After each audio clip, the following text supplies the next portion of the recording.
er komin að rauðaborðinu á laugardagsmorgni. Þá höfum við þann sið að hafa það sem við kallum helgispjall og fáum hér gest til okkar sem að vill leyfa okkur að kynna sér. Hér er komin Víkingur Heiðar Ólafsson. Velkomin. Takk hérlega fyrir. Gaman að fá þig. Mjög gaman að koma. Þú ert mikið á ferðalögum. Ertu ekki dottinn í það að lifa í ferðartösku og ferðast heiminn? Jú, og kannski alveg sérstaklega mikið núna, síðastu 9 mánuði. Ég er búin að vera að spila Goldberg tilbyrjun eftir Bach. Núna ég held ég sé búið með 80 tónleika eða eitthvað svoleiðis af 96. Þannig ég er svona klárað það, en ég er búin að vera að fara út um allt og kannski ekki staðið mína plikt í loftslagsmálum því ég er búin að fljúga meira heldur en góða hófi gegnir. En þetta er búið að vera ótrúlegt ævintýri og á sama tíma er ég auðvitað með svona hinn hluta lífi mínu sem er bara hlutverk fjölskylduföðursins hérna á Íslandi með 2 litla stráka og unga drengi. Já, og eiginkonu og þannig að það er svona þessar tvær hliðar á lífi mínu sem eru stöðugt að takast á. Þannig að þetta er köflótt. Já, þetta er kaflaskipt. Þetta er kaflaskipt, sko. En varðandi þessi ferðalög og fara með þetta verk út um allan heim. Ég las nú eitthvað staðar haft eftir að þú ætlar að reyna að spila þetta aldrei eins. Já, það er markmiðið, sko. En það er þannig sem það er ástæðan fyrir því að ég er í klassískri tónlist.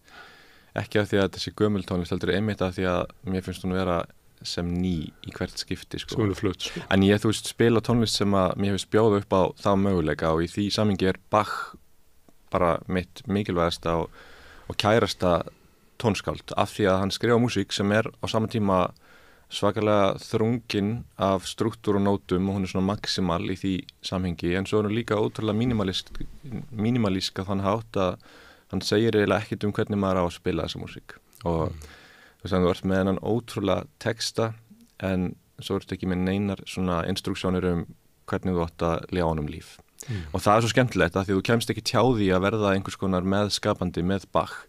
Þú þarf að taka svona 10 ákvarðanir í hverjum einasta takti af tónlistin hans og þú getur ekkert falið á bak við hefðina, þú verður svolítið að gera tónlistina að þinni.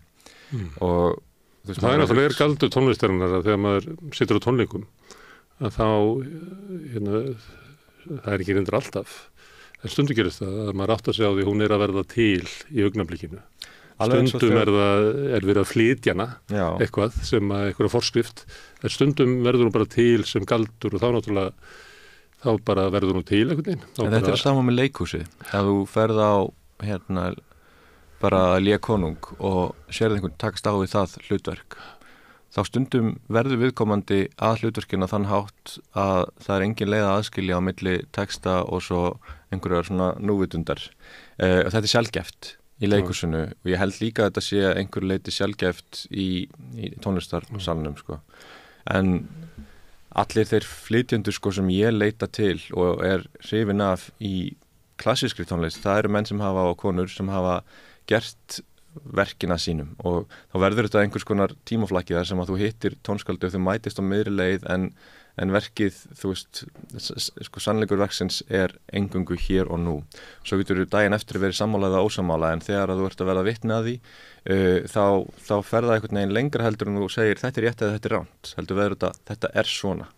Og það er það sem maður leitar að, þú veist, það er þessi sannleikur sem ég er að falast eftir. Getur orðið stórkostleg upplifun fyrir okkur sem er í salnum, að allt í einu bara rennu við einhvern veginn saman eins og að sá sem er að spila sig bara að spila fyrir okkur eins og rýmið bara minki, þetta verður bara augnablik. Sko það eru 2 mjög ákveðnir skólar í sko svona sem flytjendafræðum í klassískri tónlist og svo sem var kannski ráðandi síðar hluta 20. aldar var sá skóli sem sagði að flytjendur væru auðmjúkir þjónar tónskáldsins og vilja tónskáldsins eins og vilji tónskáldsins væri eitthvað eitt og svo væri það bara okkar flytjendana að framfylgja honum. En svo er hinn skólinn sem er í rauninni akkurat í hinn áttina og menn svo Glenn Gould og svona mjög frjóir og skapandi listamenn sem hafa tekið mjög mikið skáldaleifi með annarra manna verk hafa tekið og þar sem að verkin verða í rauninni renna saman við flytjendan og hans sín. Ég er náttúrulega fer miklu meira í þann hóp og það er það sem ég hrifst af sko. Það er minni skóli. Kannski það tengt bara LP-plötunni eða eitthvað, það sem að koma, það sem að fólk hefur alltaf aðgengi að upptökum. Ég held að það líka bara svona ákveðuris músikológíu eða tónlistafræði mennsku í háskólasamfélaginu sem að smitar út frá sér yfir í samfélag þar sem að við erum að flytja músikina í tónleikasölum af því að þú ert í akademíinu þá oft svona svolítið heillandi að reyna finna einhvern punkt sem þú miðar við og það sé þannig sem að hlutinir, það sé svona ein söguleg skoðun sem verður ofan á öðrum sögulegum skoðunum sko. Og ég held að það sé, þú veist, það er mjög gaman að skoða nákvæmlega hvernig menn spiluðu og útferðu einhverjar barokktrillur og lesa allar bækur sem hægt að finna hvernig menn skrifuðu þessu tónlist. En þegar maður svo í holdinu að spila tónlistina og ef maður að vinna með eins og ég geri, vinna með sko sumum fremstu tónskáldum okkar tíma, bara mönnum eins og Georgi Kurtak, John Adams, Thomas Adès og fleiri, þá fattar maður að þessi tónskáld þau skipta skoðun á hverjum einasta degi og hverjum einustu tónleikum nákvæmlega hvernig verkið eigi að vera. Og það var svo gaman, ég var að spila með Thomas Adès meðal annars á Íslandi, verk sem heitir In 7 Days eða á 7 dögum sem fjallar í rauninni fyrstu 7 daga heimsins út frá biblíunni, sköpun heimsins. Og Thomas búinn að skrifa svo mikið í hvern einasta takt nákvæmlega hvernig að spila hann og nákvæmlega hann að vera, sko 4-partsnótan á 77, þannig að 77 slög sem að deilast yfir 60 sekundur á mínútu. Og þetta alltaf alveg mjög vísindalegt. En svo þegar ég var að spila með honum, þá bara einhvern veginn fatta ég það að hann algjörlega frjálsundan þessu sjálfur og við vorum bara með einhver allt önnur tempo og allt aðra dýnamík og við gerum þetta bara allt öðruvísi. Þannig að það að vinna með lifandi tónskáldum gerir það oft svolítið svona, gerir dauðu tónskáldin svolítið sveigjanlegri. Þannig að þegar þú ferð úr því að vinna með Thomas Adès eða John Adams eða einhverjum yfir í að opna svo Beethoven-sonundurnar sem svona svolítið eins og biblía, þú veist, þá verður það aðeins minna heilagt og Beethoven og Bach og Mozart verða aðeins meira lifandi og sveigjanlegri kannski. En þetta gæti verið svona grundvallaratriði bara hvernig við horfum á lífið, hvort að sannleikurinn sé ykkur svona einn og upprunalegur og við höfum að leita honum og við getum bara farið út bara allt mannlega sviði þar sem eru svona hugmyndir og svo hugmyndir að nei, það er augnablikið sem skiptir máli. Já, það er, ég hallast á augnablikinu sko, en það er náttúrulega alltaf svona freistandi að reyna að útskýra allt á og flokka allt einhvern svona einfaldan hátt, þetta er gott og þetta er slæmt. En ég held að í tónlistinni þá það þessi galdur þegar þú verður að tónlistinni og þegar þið líður næstu því eins og þú sért að semja Goldberg-tilbyrðin sem hljómar megalomanist af því að þetta er stórkostlegasta verk sögunar og ég er langt frá því að vera maður til að semja slíkt verk eða listamaður, en samt þarftu einhvern veginn að verða að verkinu á þennan hátt, það er hinn eini sannleikur og þegar þetta gerist þá er jafnvel þó að þú sért í rauninni gjörsamlega ósamála eiginlega öllu sem á sér stað og jafnvel þó ef þú þolir ekki listamannin en þú sér samt þetta gerast að þá hillar það þig í mómentinu og þó þú sért í rauninni ósamála öllu þá verður þú sammála á þeim tíma, þetta er bara svo að hlusta góðan ræðumann, þú getur tekið mikinn ræðusnilling, hann getur verið akkurat hinn megin á pólitíska litrófinu en ef hann er stórkostlegur orator þá á meðan hann eða hún er að tala þá ertu sammála, svo 10 mínútur seinna þá getur þú áttað á því að þú ert í rauninni algjörlega ósammála. Svo er náttúrulega alltaf gaman að horfa á fólk gera hluti vel, gaman að horfa á kokk skera gúrku fallega. Já, þetta er náttúrulega... Það er líka að sitja í salnum og dást bara af akrobatinni, badínu og leikninni. Já. En svo er náttúrulega það sem að þú ert kannski að tala að það liggur við þetta sé andlegt, að það er svo sett að lýsa því að renna saman við alheimsvitundina, þú rennur saman við verkið. Já. Og það sem að gerist... Ég býst við að það sé eitthvað að gerast þannig hjá flytjandanum, en stundu gerist það að áhorfendur verða með inn í þessar upplifun. Já, og núna er ég náttúrulega að spila þetta verk Goldberg-tilbyrðin á 96 tónleikum eða eitthvað. Ég spilaði næstu því allstar, ég spilaði náttúrulega hérna heima en líka í New York, í Carnegie og í Óperahúsinu í Sydney og í Tokyo og í Disney-salnum í Los Angeles og í London og í Berlín og allt þetta. Öllum þessum stóru húsum og mér er svolítið áhugavert að taka sama viðfangsefni og kynnast í rauninni svona ólíkum samfélögum bara í gegnum þögla hlustun því að maður finnur einhvern veginn ólíka orku fólks í þessum ólíku borgum. Það er ótrúlega ólík hlustunin í segjum Tokyo með að við segjum London eða London með Vínaborg eða Vínaborg með New York eða New York með Sydney. Það er ótrúlega áhugavert hvernig maður finnur á einhvern svona þöglan og óskilgrendan hátt fyrir samfélögum í gegnum hlustun og sameiginlega upplifun á tónleikum. Hvernig orkan, sko, hvernig hlustunin er og hvernig já, bara hvernig samfélögin eru út frá þessu, það er ótrúlega fallegt og líka bara í meira þess að klappinu sko, á leiðinni inn á tónleika og hvernig klappinu líkur, maður finnur reyni fyrir sko, oft svona hversu samheldin eða ekki samheldin samfélögin eru bara út frá þessu og svo hvort að hver fyrir sig sé að klappa eða hvort að fólki sé að klappa sem hópur. Já, og orkan, þegar maður, þú veist, í Goldberg-tilbyrjunum þú ferði niður í sko svo veika dýnamík að þér finnst næstu því eins og þú veitir ekki hvort að það sem þú ert að heyra er raunverulegt eða ímyndun, þú veist, sem er alltaf svo skemmtileg mörk í tónlist, þegar dýnamíkin er orðin það brothætt að þú veist ekki hvað er og hvað er ekki. Þetta er ótrúlega gaman að upplifa sem í Tókjó, því að þar finnum maður hvernig Japanir, þeir eru með manni á þann hátt að þeir virkilega hætta að anda, þannig að maður fyrir að hafa áhyggjur á heilsu þeirra, sem er mjög ólík stemningun á föstudagskvöldi í Carnegie Hall í New York, þú veist, þar sem er stöðugt partí, sko. Allt þetta, sko, þetta er svolítið skemmtilegt. Hérna var eftir einhverja tónleika, ég held að það verið tónleikana þína, var að vera kvartaði yfir að fólk var að hósta, þá myndi ég eftir eitthvað sagði mér að Rubinstein hefði sagt að allstar í heiminu þar sem fólk finnur fyrir svona flensuenginum, þá verður þið læknis, nemi Tel Aviv, þá kemur á tónleika hjá mér. Það er frábært. Já, kannski erum við með eitthvað svona element eins og fólki í Tel Aviv, að við erum svona, berum passlega virðingu fyrir hlutunum, sko. En ég held reyndar, sko, það sem ég gerði á mínum tónleikum og enginn talaði í blaðaumræðinu sem fylgdi á eftir. Mér var svolítið leiðilegt að fókusum væri ef ég viðkynni það. Allir á hóstanum, ég var að spila Goldberg-tilbyrjun fyrir næstu 2% af Íslandi og þetta stórkostlegt verk og ég fekk allt þetta fólk með mér en eina sem var að tala var hósti en allt í lagi, það var svona mitt hérna prívat kvart en sem ég náttúrulega bara að segja hérna fyrsta sinn, en það sem ég var að hugsa var að ég stilti Eldborgarsalinn allt öðruvísi en hann hefur nokkuð tímann verið stiltur, það er að segja hljómburðurinn í salnum, af því að salurinn sjálfur er svo flókinn sem hljóðfæri að ég í rauninni gjörbreytti í hvernig hann er stiltur, af því að mér hefur lengi og mörg ár fundist þessi salur vera vitlaust stiltur. Mér finnst alltof mikið echo í honum og mér finnst alltof mikið boom í soundunum, mér finnst það of dögt og mér finnst það ekki nógu sko dýnamíst. Það er af því að við erum með þessi ómrými fyrir aftan og sérðu ekki, það eru svona hlerar sem að opnast inn í rými sem umhverfir, umkringir salinn og þangað er svolítið mikið af hljómnum hleyft og svo kemur hann aftur út í salinn, aftar í salnum og þá kemur svona í rauninni svona falleg sko, fallegt reverb, svona fallegt echo en það tekur áttur á móti ákveðin skýrleika og tekur mikið voljum úr soundinu og það sem ég gerði á þessum tónleikum var að ég lokaði öllum þessum hlerum, hann ég var í rauninni bara með alveg hlutlausan sal, ég var ekki með þetta rosalega reverb sem er alltaf hana, en ég var með miklu kraftmeiri sound og miklu meiri hljóm en það þýðir líka það að hver einasti hósti fær svo miklu meira vægi sko. Og þetta var ástæða fyrir því að það var talað að vera eitthvað svona ekstra mikið hósta á þessum tónleikum, það var ekkert ekstra mikið, það var bara hver einasti hósti fékk svona uppliftingu. En áhorfendur eru ólíkir og það er ólík menning.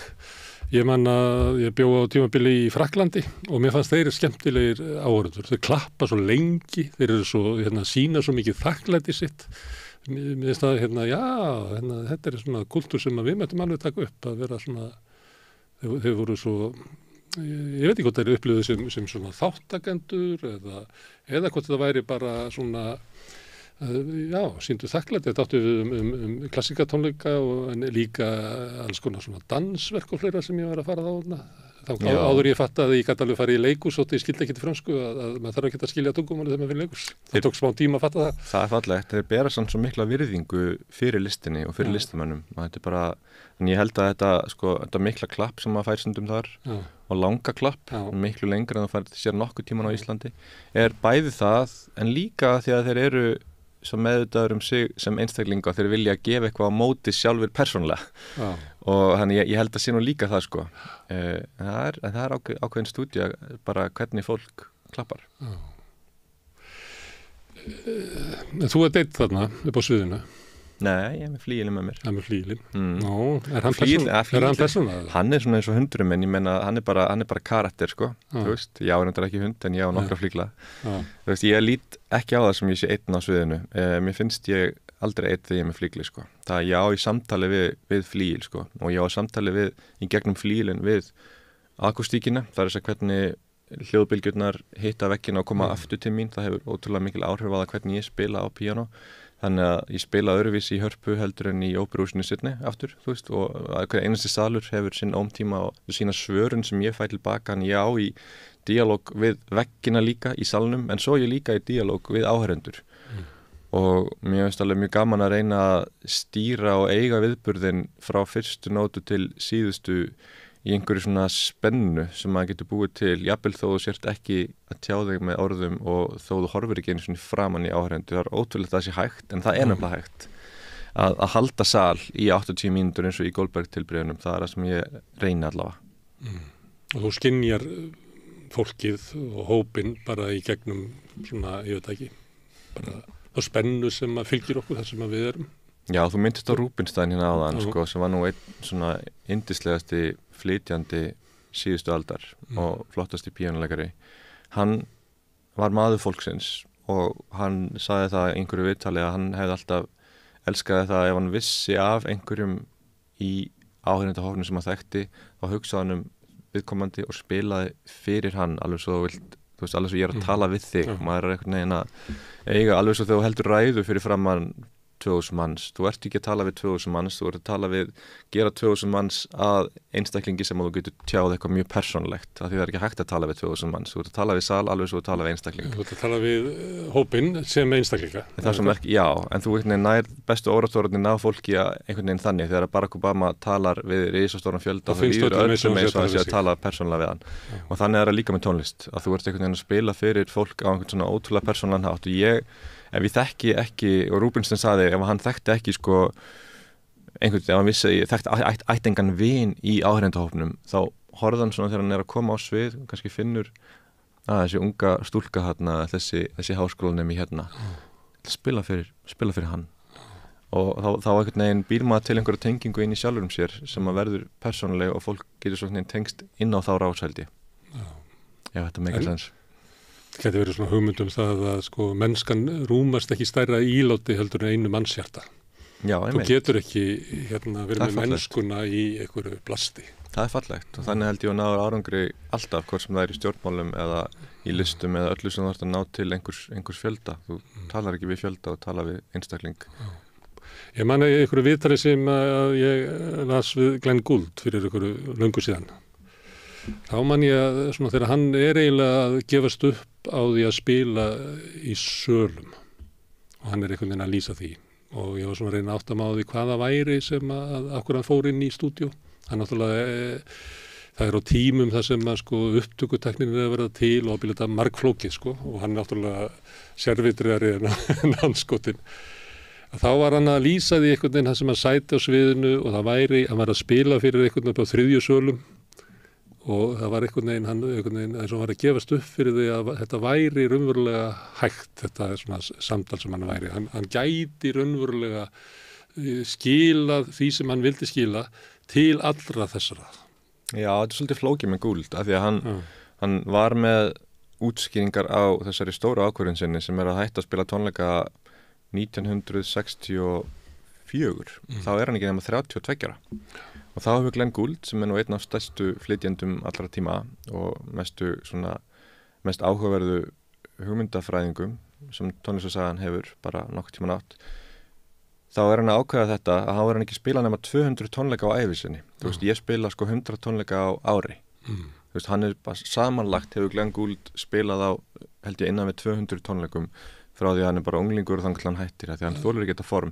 En af hverju þolir hann ekki? Eins og Dylan gerir frá janúar til október. En af hverju þolir hann ekki form? Sko, jú, það getur verið að hann þolir ekki hóstana, það getur verið að hann þolir ekki eitthvað sem hann upplifir sem ópersónulegt að þú ert einmitt að spila fyrir 2000 manns eða eitthvað.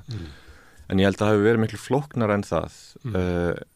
Að ég elska Glenn Gould og ég hef búin að lesa líka mikið hann og mér finnst hann svona eins og vinur minn þó hann hafi nú dáið áður en ég fæddist en já, svona í persónulegu sambandi við hann þá held ég að hann hafi líka bara verið svo mikill perfektionisti. Ég hef stúderað allar upptökurnar hans á tónleikum sem til eru og þær eru svo fallegar en þær eru svo brothættar og hann var control freak náttúrulega og hann þoldi ekki, þú veist, vitlausar eða skrattsar nótur og á tónleikum þá ertu að gefa frá þér rosa mikið kontról, það einhvern veginn list svona lifandi flutnings að þú ert kannski þú ert að fá hljóðfæri sem þú aldrei spilað á og þó þú sért með þinn eigin píanóstillara þá það samt einhvern veginn flýill og flýill, það ekki það sama, þeir eru alveg ótrúlega ólíkir þó lítið eins út og þú ert alltaf að fara, þú veist, inn í ólíku dagsformi og þó svo þú komið með gamla slitna stóliðinn. Já, og svo lendi hann líka í meiðslum að því að hann beitti sér þannig, það var nú lítið talað það sko, að hann satt svona 30 cm frá jörðinni og þurfti að spila einhvern veginn svona á píanó sko, sem rosa erfitt og þá lyftast þetta axlirnar og hann var ofta að deyja hérna.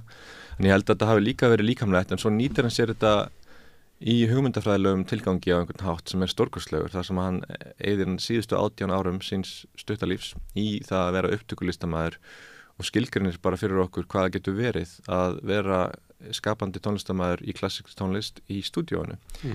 Og ég held að hann sé fyrsti maðurinn sem að á í einhvers konar svona, hvað ég var að kalla, ástarsambandi við mikrofónin, eða þú veist svona tónlistarlegu ástarsambandi, þar sem að þangað til að Glenn Gould stígur fram á sviðið, þá eru allir þessi stóru flytjendur, hvort sem það Rubinstein eða Rachmaninoff eða Horowitz, þeir litu allir á tónleikana sem eitthvað ekta og stúdíóið sem svona eins og að borga skatta, þeir yrðu að gera það af einhverju svona samfélagslegri plikt en þú veist, það gladdi þá ekkert og þeir, þú veist, litu mikrofónin hornega og fannst það óþægilegt. Skemmi galdurinn.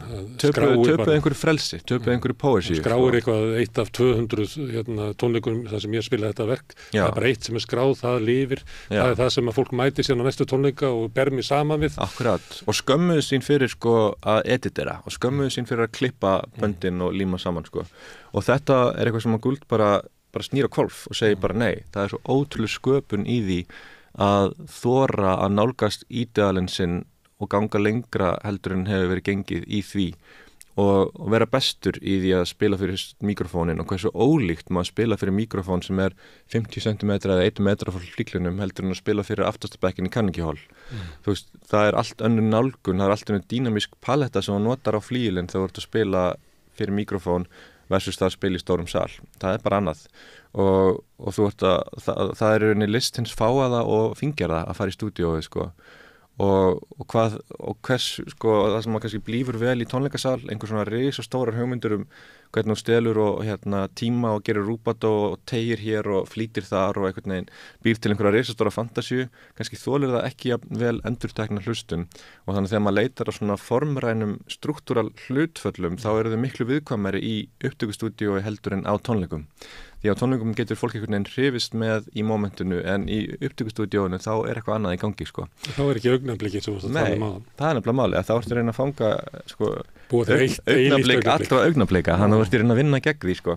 En Gould fer einhvern veginn inn í sálfræðistúdíósins og fer lengra og lengra með það hversu langt þú getur tekið ídealismann bara í túlkun út frá stúdíóinu og bara gerir stúdíó eða mest skapandi segir bara ég hvergi frjálsari heldur en einmitt með hljónumannum, ég miklu frjálsari þar heldur en með hóstandi manni á 3. sölum sko. Og þetta fyrir okkur í dag kannski ekkert nýtt en þetta var alveg nýtt þegar að Gould kemur, hann bara breytir hugsun okkar þetta. Ég held að Goldberg-tilburinn sem hann tekur upp 22 ára gamall 1955, ég held að það sé fyrsta svona stúdíólistaverk klassískara tónlistar af því það bara, hann tók upp aríuna í Goldberg-tilburinu sem ekki erfitt að spila sko, tók hann upp held ég 19 eða 21 sinni, ég man ekki, hann tók hann upp eitthvað kringum 20 sinnum og hann ekki eins og að spila endurtekninguna, þannig að þetta bara eitthvað 2 mínútur eða hvað það 3 mínútur en bara það að hann hafi tekið hann upp 20 sinnum, það bara svona einhver viðhorsbreyting sem var ný sko.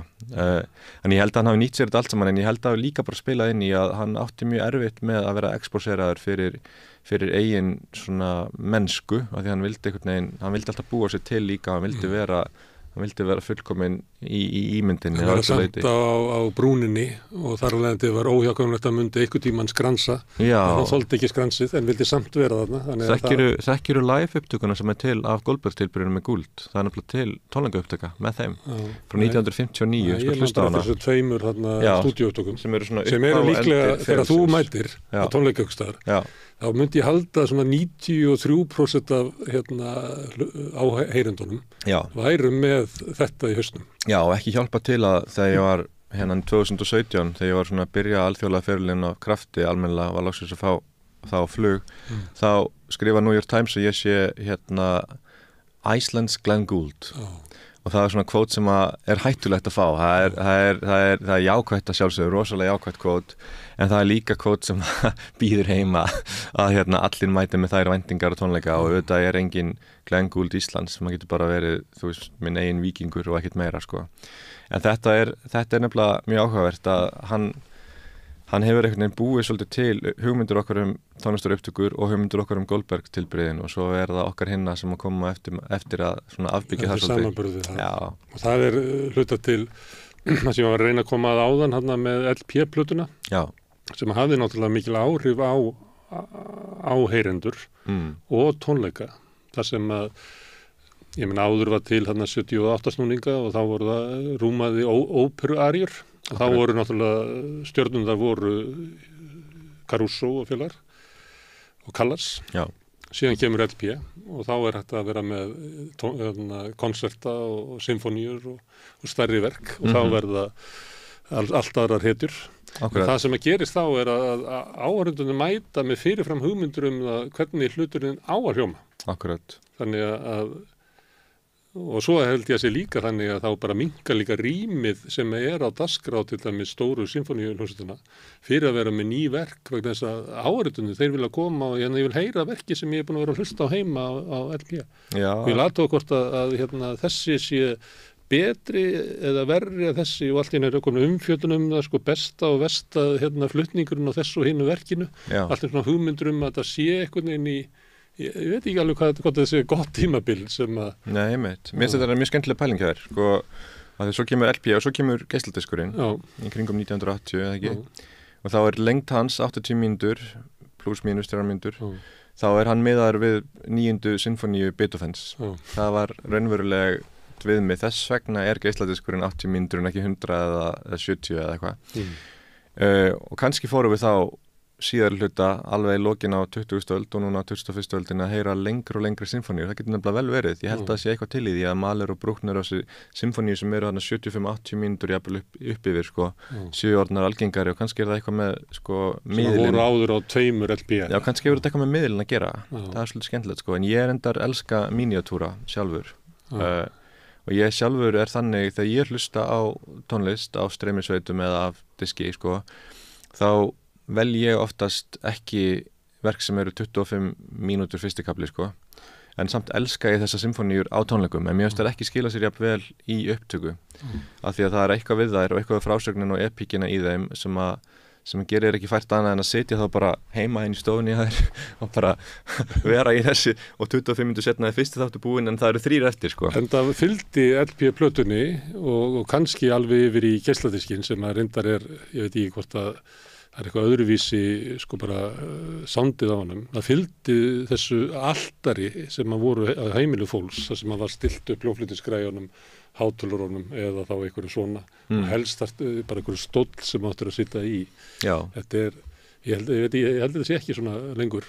Nú erum við með tónlistina bara hér og eyrunum og þetta er orðið.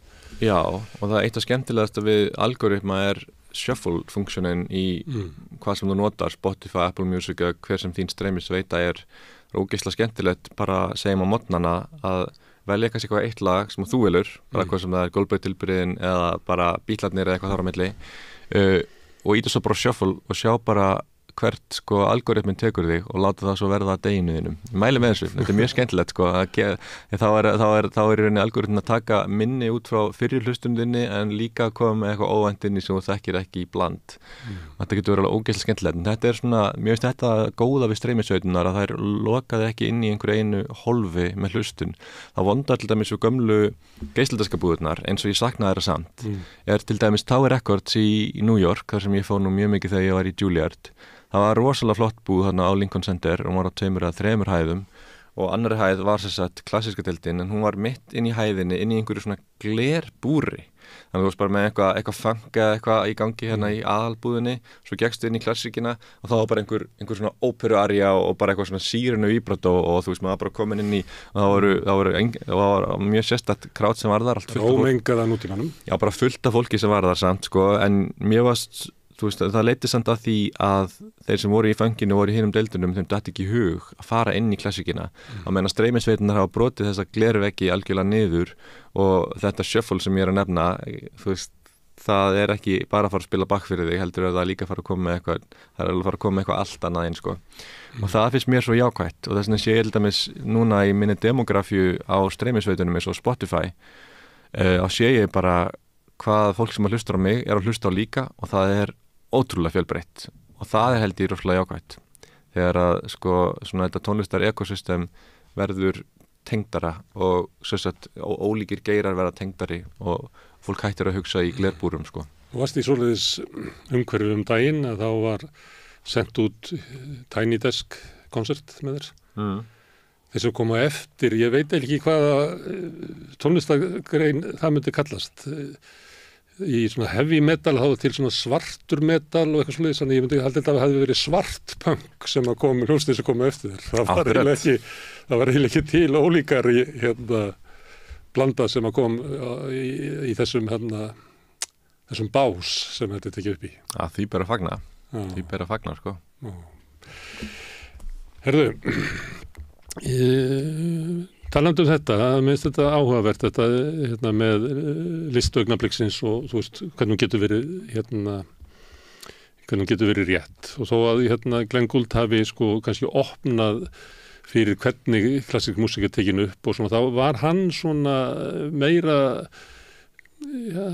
svona til hliðar í svona megin straumi klassíska tónlistar kannski á 7. og 8. áratugum þar sem voru sko það sem var lögð meiri áhersla á ég held ekki tækni, heldur kannski að reyna að gera þetta rétt á meðan að hann eiginlega gerir þetta, það eina leiðin fyrir hann til þess að gera þetta rétt er að gera þetta persónlegt við hann. Hann var náttúrulega tónskáld, en það veit, hann var frústrerað tónskáld.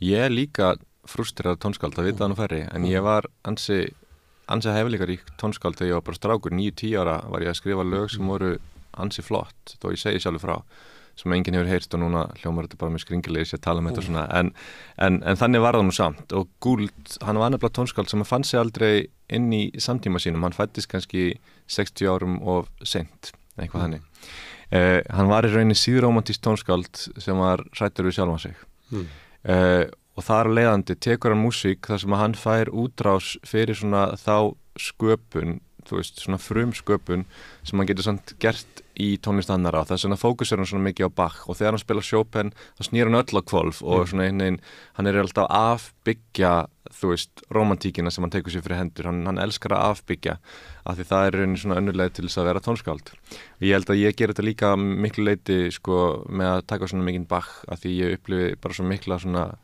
ég fæ svo mikið út úr því að fá að stjórna svona miklu í og vera meðhöfundur Bach. Já, þú veist, en ég held að Gould hafi verið þetta og ég held að Horowitz, hann var líka svona maður sem að eins ólíku Gould og hugsaðst getur, en hann var líka frústrerað tónskáld og hann segir það undir lok lífsins í viðtali að það sem hann sjá einna mest eftir sé að hafi ekki samið meira sjálfur. Alltaf svo sorglega þegar maður sér 80 ára gamalt fólk sem að lýsir einhverju svona eftirsjá það brýtur hjartamanns. Það er það sem að gamalt fólk segir á Danabeðinu. Það sér ekki eftir því sem að gerði, það sér eftir því sem að gerði ekki. Það er nefnilega máli. Það er gott að muna núna sko, en þannig að þetta er svona meginstraumurinn í klassískri tónlist. Það eru mjög margir sem að þú veist þola ekki mig og vinsældir mínar af því að ég ger hlutina alltaf út frá mínu hjarta sko. Ég fer ekki og ég aktíft fer ekki inn í hefðina, túlkunar hefðina á neinu verki sem ég tek mig fyrir hendur, ég vil það ekki. Það er það sem ég ætlaði að koma að með Glenn Gould sem að var til hliðar við svona meginströmmin og það var, hann átti sér mjög ákafa áhangendur. Ég vissum að ef hann hefði haldið tónleika, þú hefði bara séð það á sko klæðnaði fólks, þarna var önnur hjörð heldur niður á venjulega tónleika. Þetta sérðu reyndar þegar Wagner óperur eru, þá sérðu það er annar klæðnaður. Þetta er geggjað klæðnaður, en ég fekk sko dóm í Vínaborg daginn, þar sem var sagt að það hefði verið óvenju mikið af gallabuxum í salnum. Já, það er svolítið gott sko, ég held að við verðum að fagna því. Já, en þannig að þú hefur valið það að fara, reyna að koma þér upp einhverju svæði eða karriér eða hvað við kallum það svona á Glenn Gould Avenue frekar heldur en Askenasi æfi nú. Já, ég held að þú getur bara sagt það og viðurkennt það, en það samt eitthvað sem gerist bara með aldrinum líka. Ég meina þegar ég var yngri þá var ég minna afgerandi og meira kannski inn í meginströmmnum að einhverju leiti. Ég spilaði, þú veist, ég veit ekki, ég held ég að spila 40-50 ólíka píanókonserta. Ég spila svo mikið repertoár sko. Mikið hérna heima með Sinfóníuljónsveit Íslands af því ég hafði ekkit völaninu. Það var eina hljómsveitin sem bauð mér að spila í mjög mörg ára því ég var algjörlega óþekktur utan Íslands en var orðinn mjög þekktur á Íslandi. Og með þeim spilaði ég alls konar verk sem ég myndi aldrei spila í dag af því ég hef ekki sannfæringu fyrir þeim lengur, þau tala ekki við mig. Núna leita ég á annan hátt eftir tónlistinni sem ég kýs að flytja og ég leita eftir því að ég finni einhvern svona punkt á milli mín og tónskáldsinn sem verður eitthvað sem ég upplifir sem einhvern alveg nýjan punkt. Það til dæmis gæti ég ekkert fundið ef ég var að spila Rhapsody in Blue eftir Gershwin og ég finn það heldur ekki alveg þegar ég spila Chopin píanókonsert þó þessi fallega og yndislega músík og ég elska hana á einhvern nátt sko, en það er bara ekki það sem ég fæ út úr. Þannig að ég hef leiðst meira út í það að spila Bach og reynda Beethoven og Mozart af því það er svona einhvern veginn, það er opnar að mörgu leiti heldur en það sem setna kemur. Og síðan núlifandi tónskáld. Já, hjálpa mér. Þú veist, ég elska, nú er ég að fara að frumflytja nýjan píanókonsert til John Adams á næsta tónleikavetri og það er svo geggjað að vera partur af einhverju svo leis og það hjálpa mér svo mikið í vinnunni með Bach að vera með John. Það frelsa mig gagnvart fortíðinni að vinna með núlifandi tónskáldum. Komum að honum setna. Ég held ég muni eftir þessu tímabili þar sem að maður fylgdist með þér kornungum hann að spila og svo kom tímabil þar sem að þú stóðst fyrir svona kammer dögum í kringum sumarsólstöður við Hörpu og ég var svo gladur að því að mér fannst að því að ég sá drengin upp á sviðinu vera að spila þú veist þetta sama sem allir að biðja þessi salur alltaf að heimta og maður er svona grunum að og maður þekkir svo sem sögu ýmissa sem hafa farið og farið svona 3, 4, 5 og 6 og 7 hringi og svo bara annarkvort trillist fólk.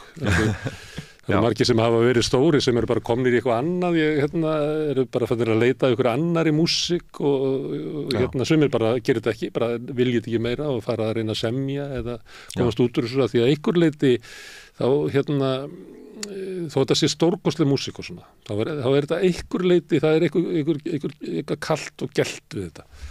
Og ég var svo gladur að þegar þú komst þarna að þá kemur með smærri verk á svona minni skala og verður eiginlega svona eins og stjórnandi, tónlistarlegu stjórnandi.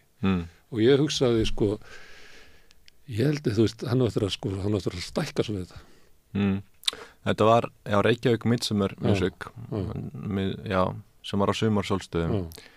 Ég held hana frá 2012 til 2019 og hún tók náttúrulega bara yfir líf mitt og ég tapaði alltaf peningum á henni, persónulega. Ég kom alltaf út í mínus pluss og ég fekk engin laun. Þú veist, það var bara, þetta var svona þannig staðar og ég tók alla... Þakkaði fyrir að hafa gert þetta. Ég tók alla í kringum mig með mér inn í þetta á einhverju svona fáránlegum forsendum. Þetta var ógerlegt en samt einhvern veginn gerðu við þetta.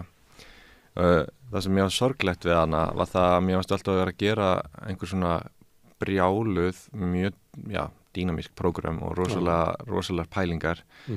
En það var alveg ótrúlega erfitt að fylla salinn og ég á aldrei erfitt með að fylla salinn þegar ég spilaði einn og þú veist allt það, en það var alveg ótrúlega erfitt með kammermúsík að bara einhvern veginn fá fólk til að átta sig á hvað væri í gangi hérna í Hörpu og ég kom með bara svona ótrúlega spilara heim og ég var með einhver svona klikkuprógram með sem að raftónlist mætti Ligeti sem mætti einhverjum endurreisnar Madrigölum eftir Gesualdo sem mætti Strauss og vorum alltaf með einhver svakaleg þemu og ég gerði þetta mikið líka með konunni minni Höllu Oddnýju sem nú alltaf verið alveg svaka mikið með mér í öllu. Og svo var Helga Gerður, mákona mín, hún var að setja allt upp í grafíkinni og ógeðslega flott og svo vorum við með Karolínu Thorarinsson sem tók geggjaðar myndir og vídeo og allir einhvern veginn að gefa allt fyrir engan pening. Og stundum voru þetta bara án efa bestu tónleikar ásins. Ég vil meina það, takk fyrir að segja það. Mér fannst þetta alltaf að vera á einhverjum heimsklassa og það sem þetta gerði samt var að þetta hjálpaði mér svo mikið á þessum tíma í lífi mínu. Ég er 28 ára þegar ég held fyrstu hátíðina 2012 og ég fór að hugsa allt öðruvísi tónlist og það hjálpaði mér svo þegar ég geri samningin við Deutsche Grammophon 4-5 árum setna, að þá ég komin á einhvern allt annan stað heldur en ég hefði verið fyrir þessa hátíð hvernig ég vil presentera tónlist og hvað samhengi ég vil setja tónlistina. Þannig til dæmis það að vera með tímaflakka, tímaskekkju sem að þema hátíða númer 2, Anachronism. Það sem ég var að tefla saman svona mönnum sko, eins og Bach og Rachmaninoff og Gesualdo og Strauss, svona mönnum sem eru svona, sem hafa ekki fyllt megin strömi síns tíma, mönnum sem hafa farið gegn og svona þegar tónlistin einhvern veginn er á einhverjum allt öðrum stað heldur en það sem er í gangi í kringum hana í samtímanum. Þú veist, það til dæmis hjálpaði mér og svo mikið við það að gera albúm eins og Debussy Rameau, þar sem ég er að stilla saman Rameau barokkmeistaranum og Debussy impressionistunum og sína fram á að Debussy var eiginlega meiri barokkmaður en Rameau og Rameau var eiginlega meiri futuristi heldur en Debussy. En þetta til dæmis, þessi diskur sem ég gaf 2020 hefði verið óhugsandi ef ég hefði ekki fengið að gera svona svolítið brjálu prógram á Reykjavík Midsummer Music. Þú veist, svo vorum við með minimal maximal þema 2014 vorum með Imitation sem var svona bara öpun eða þú veist, það var einni hermi prógram sem við vorum að velta fyrir okkur hvað er originalt. Minimal Maxima var skemmtilegt því þá tókum við sko skúr eða skúrin sem var listaverk sem að Finnur Arnar, myndlistamæður, var með og sem við tókum svona gamlan mjög hrörlegan iðnar skúr sem var eiginlega detta í sundur og settum hann beint fyrir utan hörpu sem var svona pínu, sósíalistisk ádeila á kapitalisma og skemmdi margar túristamyndir fyrir túristum það sumarið að vera með einhvern svona mjög hrörlegan skúr og þar var ég með alveg ónýtt svona upprætt píano þar sem ég var í rauninni að æfa mig 2-3 tíma á dag og allir gætu komið inn og fengið kaffi og þetta var mjög skemmtilegt sko. En það var alls konar svona pælingar en það var alltaf sama, alltaf tapaði í peningi og alltaf var erfitt að fá fólk til að mæta á þetta eins og það var auðvelt að fá þau til að mæta og allt annað sko. Og þannig að á endanum gafst ég bara upp eftir að við eignumst okkar fyrsta barn við Halla, þetta tók yfir of mikið og ég var orðin svo upptekinn alþjóðlega að ég hafði bara ekki efna á þessu lengur. En þetta var stór hluti af þroska þínu sem tónlistamanni? Stór, já, mjög. Og það var líka bara hluti af því að hafa sko verið alltaf hinum megin við borðið. Núna í dag þá er ég meira bara það að spila 100 tónleika sem píanó einleikari, þú veist allan heim. En á þessum tíma þá náttúrulega bara fyrsta lagi bauðst mér það alls ekki, ég var ekki eins og með umboðsmann og ég var svona gerði svo hægt hjá mér það allt saman. En þannig að ég, þú veist, 2009 þá stofnaði ég mitt eigið útgáfufyrirtæki og læri til dæmis allt tónlistarútgáfu frá svona viðskiptahliðinni og það þurfa að ákveða hvar diskurinn er prentaður í Litáin einhvers staðar og gera alla þessa samninga og eitthvað svona sem ég kunni ekki neitt en það var mjög skemmtilegur skóli og ég kunni miklu betur að meta allt fólki sem er á bakvið tjöldin til dæmis núna í Universal Music í Deutsche Grammophon fyrir alla vinnuna sem það þarf að gera og svo gerum við sjónvarpsþætti og fullt á útvarpsþáttum ég og Halla kona mín sko út úr dúr fyrir RÚV bara snemma 2011, 12, 13 og svo er það tónlistarhátíðin mín Reykjavík Midsummer Music. Þetta þrennt held ég að hafi skipt alveg svakalega miklu máli fyrir hvernig píanóleikari ég er í dag og hjálpa mér svo að gera dagskrárgerð fyrir BBC og alls konar sem ég hef gert setna á diskana mína fyrir Deutsche Grammophon. Ég hef ekki getað gert á svona nema af því að ég þurfti að erfiða svolítið og læra svona eftir erfið og löngu leiðinni fyrst á Íslandi sko. Það sem að fyrir áhorfendur og heyrendur á þessum tónleikum af því að þú veist að tala svona orkuna í salnum en það sem var líka áberandi þarna var orkan á sviðinu þannig kom fólk svona héðan og þaðan að og maður sá það hvað eflaust er það andrúm á æfingatímabili eða eitthvað svoleiðis en þarna sá maður það eiginlega upp á sviði sko bæði gleðina hjá fólki að vera saman og að vera að gera nýtt og svona hugmyndunum að vera að reyna að gera eitthvað sko soldið á brúninni. Það var ótrúlega skemmtilega tónleikar.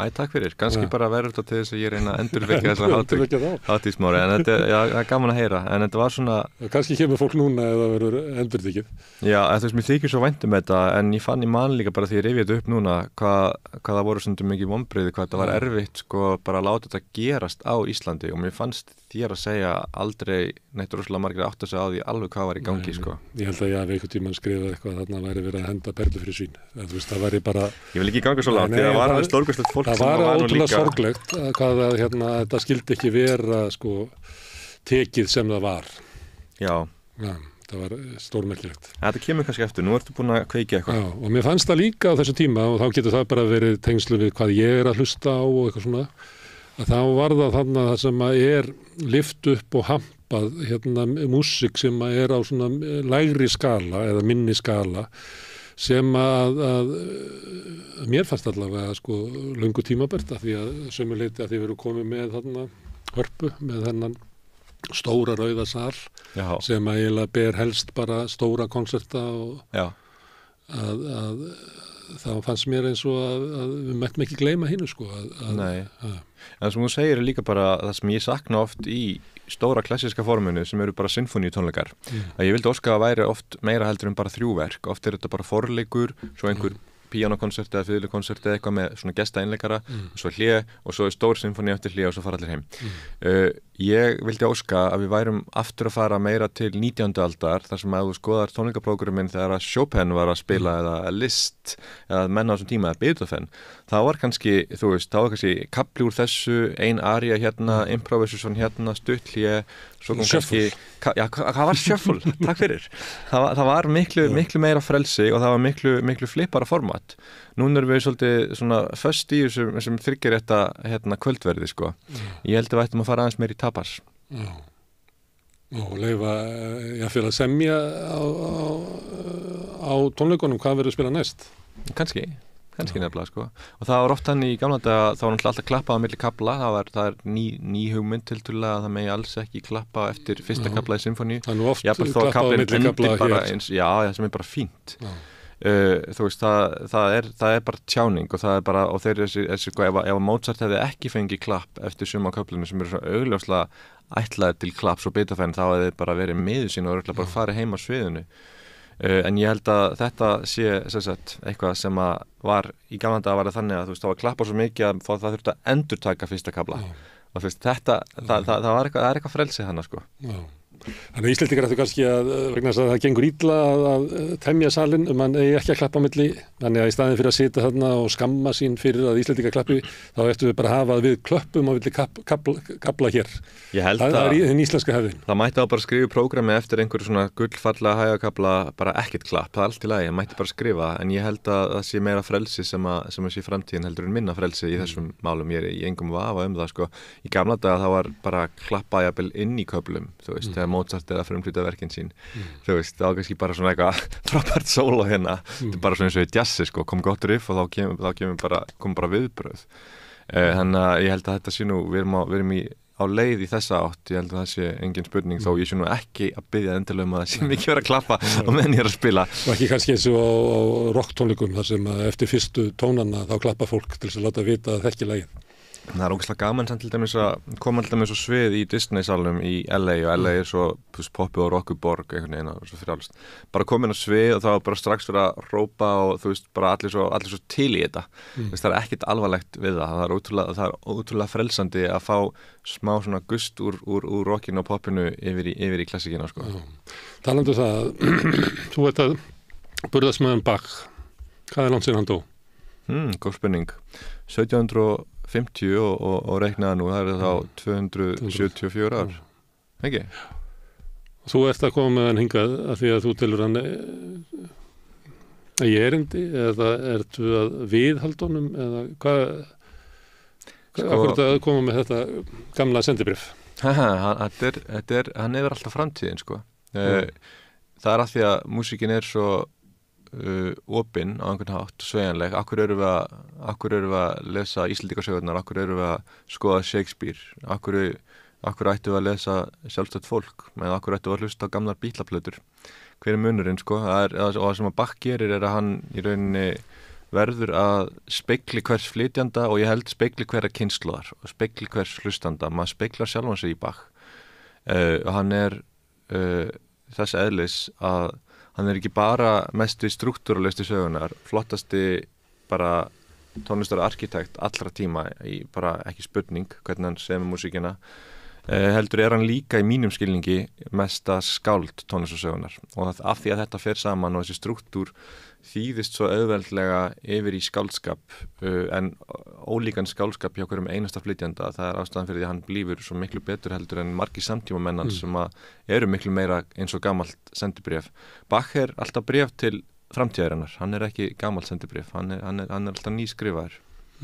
Mér veist ég spila Bach oftast að hann sé meira módern heldur en nokkur pop eða rock eða elektrónik eða experimental eða nútíma tónlist í klassík eða hann bara meira módern en allt, mér finnst meira módern en allir tónlistamenn sem ég þekki og það ástæðan fyrir því ég spila hann af því mér finnst hann nýr og ég ekki bara að segja það eins og einhver klísja, mér finnst þessi tónlist í alvörinni bara ég opna þessar bækur ég bara, þetta eitthvað nýtt á hverjum degi sko. En hvað þetta? Mig og þig þú veist og okkur öll Bach svo mikið ráðgáta því að við vitum í rauninni mjög lítið manneskjuna Bach og það kannski hjálpar okkur næstu því. Beethoven þá við stundum að burðast með hugmyndin heyrnarleysi og hugmyndin einstaklingin sem allt í ekki lengur partur af samfélaginu og fer einhvern veginn út fyrir. Og með Mozart þá við með þessa hugmyndum Amadeus, litla undrabarnið og allt þetta ótrúlega líf og bara kvikmyndina sem var gerð fyrir 40 árum en Amadeus og allt þetta. Bach þá við ekki með neina svona hugmyndum mannin til þess að skyggja á eða verkin. Það sem við vitum Bach í rauninni ótrúlega lítið, hann hefur verið skemmtilegur hann lenti í slagsmálum, hann var alltaf kvart yfir peningum, við vitum að hann var vanmetinn, þar segja hann var held ég 3. val í að verða kantor við Tómasarkirkjuna í Leipzig, þú veist, hann var ekki 1. eða 2. val. Það alltaf þannig til þess að það í arkitektakeppnum að það besta verkið fær alltaf 3. völun. Já, við veljum alltaf eitthvað sem svona safe og örugt. Alveg, svolítið mikið til í því en ég var alltaf með í óperuhúsinu í Sydney núna fyrir 2 vikum og var að spila þar 5 kvöld og þetta flottasta hús sem ég komið í á öllum húsum meðtöldum, bæði arkitekturinn og líka hljómburðurinn. Þú veist að Jörn Utzon, arkitektinn það var búið að henda tillögun hans í rusla fötuna og var það ekki Corbusier eða eitthvað sem var í Dómnefnd sem var bara sá þetta raunverulega í ruslinu og bara, hvað þetta? Og svo bara byggðu þeir þetta en já, með Bach, hvar voru við? Við vissum ekki hvað væri og þú varst að segja hann að það eru skemmtilegur Já, persóna Bach hann maður sem eignast 20 börn og hann 10 þeirra deyja þú veist, og hann fyrir hann og hann á 2 konur önnur deyra barnsförum og hann þarf að hann örugglega mesti vinnualki listasögunar, þú veist, hann þarf að gera allt og hann ekki, Händel, hann var stórstjarnan þess tíma, þú veist, Händel var Beyoncé eða Taylor Swift eða eitthvað, Bach var bara svona langt fyrir neðan, þú veist í vinsældum og var ekkert mjög þekktur út fyrir Leipzig og þetta litla svæðið þarna í Austur-Þýskalandi.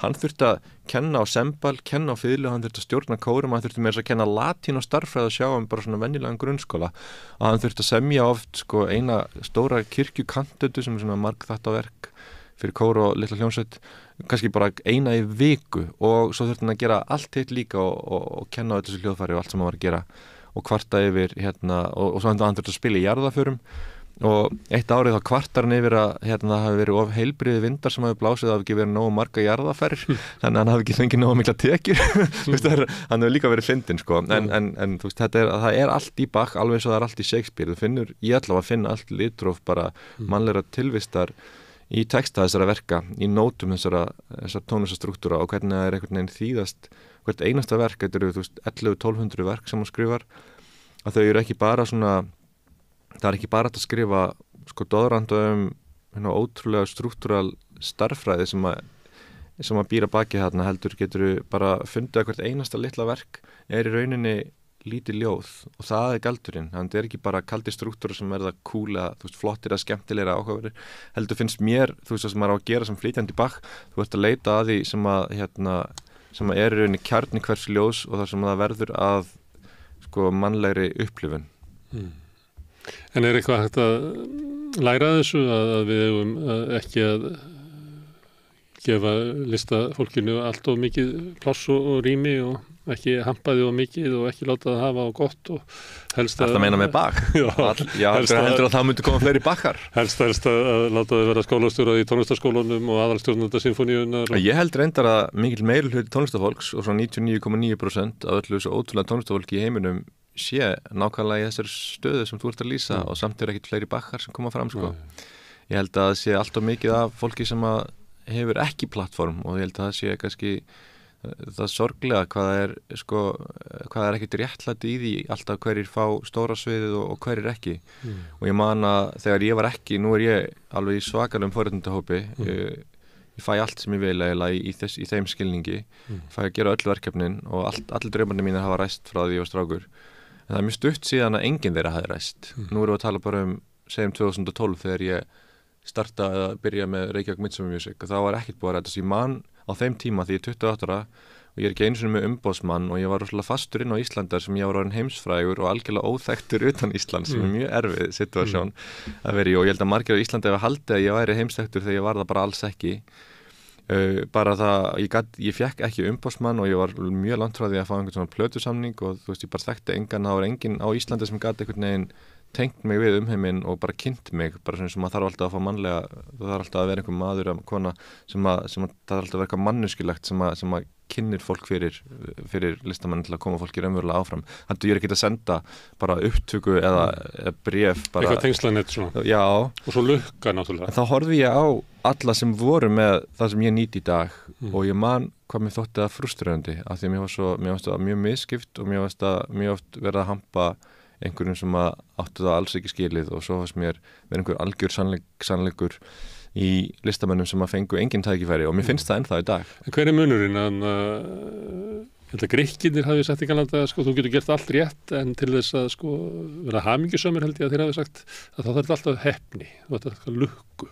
Það er svona þessi hugmyndum að sé eitthvað mannfélagi sé þannig að þótt að við vitum allt stéttaskiptingu og kúun og jaðarsetningu og allt svona þar fyrir utan þá til þess að til dæmis eins og komast á þá stöðu sem þú ert þá þarf alltaf eitthvað svona smá lukku kannski, en svo líka bara býr maður til þess að lukku svolítið sjálfur ég meina ég er með útgáfafyrirtæki sem ég stofnaði 2009 og gefa út 2 plötur. Þú ert að segja að það er kannski eitthvað sem er að gera nákvæmlega saman og þú búinn að eyða allri þessari orku búinn að fara í gegnum alla þessa veggi en er samt ekki í þeirri stöðu sem þú ert í. En svo ég klárið þá var það þannig að ég gefa út 2 plötur og ég hélt bara ég var að spila á því nívói að ég geti bara senda þessa plötur svo á hljómsveitur og umboðsmenn og svo myndi þið bara hringi mig og segja bara þú ert frábær píanóleikari, gjörðu svo vel hvort að spilaði með okkur en það gerist þetta ekki en svo fann ég eina persónulega tengingu og það var eina persónulega tengingin sem ég hafði og það var við Vladimir Ashkenazi og ég talaði við Nadíu dótturann sem átti þá heima á Ísafirði og ég handskrifaði bréf til Ashkenazis og lét hann fá fyrsta diski minn debut frá 2009 og hann hlustaði á diskinn og svo hlustaði hann aftur á hann og svo hringdi hann í mig og bara out of the blue ég skildi ekki eins og þetta símanúmer en hann hafði upp á mér og bauð mér að spila opnaðan tónleikan í Hörpu og sagði hann ætlaði að gera það alveg saman hvað Sinfóníuljónsveit Íslands vildi því að þau höfðu örugglega áhuga á því að fá einhvern frægan útlenskan einleikara eins og oft er á Íslandi en hann ætlaði bara þú átt að spila þessu tónleika og svo lyfti hann mér og þetta var eina svona pussi sem ég fékk en ég var samt búinn að kasta þessu sendibréfi og þessari upptöku, ég var búinn að senda hana svona 100 sinnum annars að fá neitt svar en þannig auðvitað var ég heppinn að hann skildi vera svona örlátur og gefa þessu tíma en ég er náttúrulega bjóða til með því að bara inn í hans stegi eða allt í algjörlega, en ég skrifa á hann samt mjög innlægt og svona, ég held að það veri svona satt það sem ég skrifa á hann, ég lagði bara allt á borðið ég skrifa á hann svolítið desperate bréf held ég áður nú ekki ennþá, ég gerði ekki afritaði því miður, en ég skrifa á hann bara, þú veist, ég þrá þetta en ég kemst ekki áfram og ég bara ertu til að hlusta á þetta og gefa þessu séns þannig að það var það, en svo held ég að ekkert gerist fyrir tilvílun samt, þú veist, ég átti svo mörg ár þar sem ég var þá ekki heppinn, en ég var að reyna að vera heppinn en ég varð bara ekki heppinn og svo allt í hennu verði ég heppinn en hvers vegna verði ég heppinn? Ég er að spila Goldberg tilbyrðin á pínu litlum tónleikum í Berlín og þar er einhver frá Deutsche Grammophon sem heyrir mig og það verður þá svona eitthvað sem verður að einhverju stóru en hvernig gerist það að ég er í Berlín? Jú, ég flutti til Berlínar. Af hverju flutti ég til Berlínar? Jú, af því það var einhver miðstöð fyrir svona nýsköpun og klassík og ég fer þá inn í einhverja kreðsur þar sem þetta er líklega að einhver heyri í mér þú veist, ég veit það alveg en ég er samt bara þarna því að þetta var mest spennandi staðurinn en auðvitað skapa maður líka með að taka ákvarðanir sko, stóru línur í lífinu, þú getur ekki bara beðið hérna í Reykjavík eftir að þetta gerir, þetta hefði aldrei orðið fyrir mig ef ég hefði bara verið hérna síðan eftir nám sko. Svo var sagt í gamla daga fólk sem var aðeins eldri ég sem var sagt að vera að hanga á mokka og býða eftir að vera uppgötaður. Akkurat, ég held sko kaffibarnum myndi það líklega eiga betur við. Sko, það sem ég hafði á Íslandi var svona lokal aðdáendur, ég bara frá því ég var ungur, ég fyllti alltaf salin í salum í Kópavogi og svo með sinfoníunni, ég spila hverju einasta ári og þetta var alltaf uppselt, þannig ég átti mér alveg rosalega tryggan hlustendahóp sem náði bara ekki út fyrir Ísland, en var á Íslandi og ég segi alltaf við unga listamenn, hvar sem þeir eru, hvort sem þeir eru í London, Berlín, Reykjavík, New York, LA, einhverstar, Tókjó, að það sem er mikilvægast er að byrja með svona grassrot, byrja með alvöru svona following, alvöru áhangendur sem að vilja þér vel og fylgja þér og það getur verið 20 manns, það getur verið 40 manns. Schubert, þegar hann var með Schubert-diat, svona Schubert-kvöld, þá voru bara eitthvað svona 10-12 held í vinir hans sem voru samt þetta fyrir hann og ég held að þetta sé að mikilvægasta fyrir listamann að finna fyrir þó þess ekki nema 10 manns eða 100 eða kannski 1000 að finna þetta og finna að byggjast og finna netið smám saman stækka því það er held í leiðina, það er mjög hættulegt að fara þá leið að ætla að vinna einhverja alþjóðlega píanókeppni og fara svo bara einhvern veginn beint út í djúpulaugina ef þú ert ekki með neina grassrút á bakvið þig því að 3 árum setna mun einhver annar vinna þessa píanókeppni og þá þarftu eitthvað annað til þess að styðja þig og lyfta þér.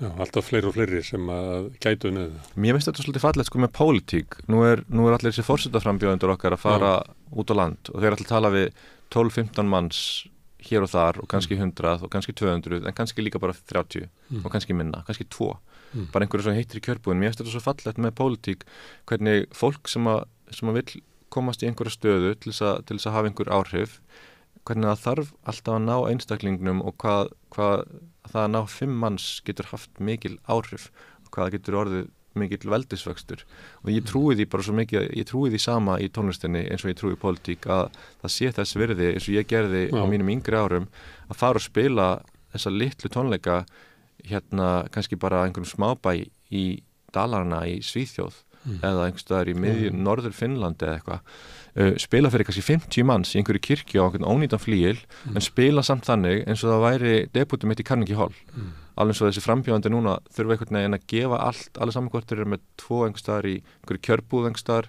eða 50 manna vinnustað.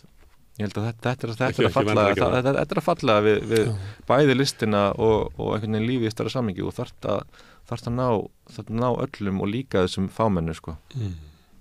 Ég var í einhverju samtali daginn þar sem að vera að tala bara tónleikasali í Reykjavík og þá var ég að reyna að búa til kenninguna ef að vera með þarna 1200 manns í Hörpu að þá þyrftu við að hafa sko 3 sem að væru tæki 500 og við þyrftu þá eiga líklega 9 sem tæki 250 og við þyrftum eiga hérna 20 sem tæki 100 og við þyrftum eiga svona 50 sem tæki 50 til þess að rækta hér upp gott tónlistarlíf. Þetta er skemmtileg pæling.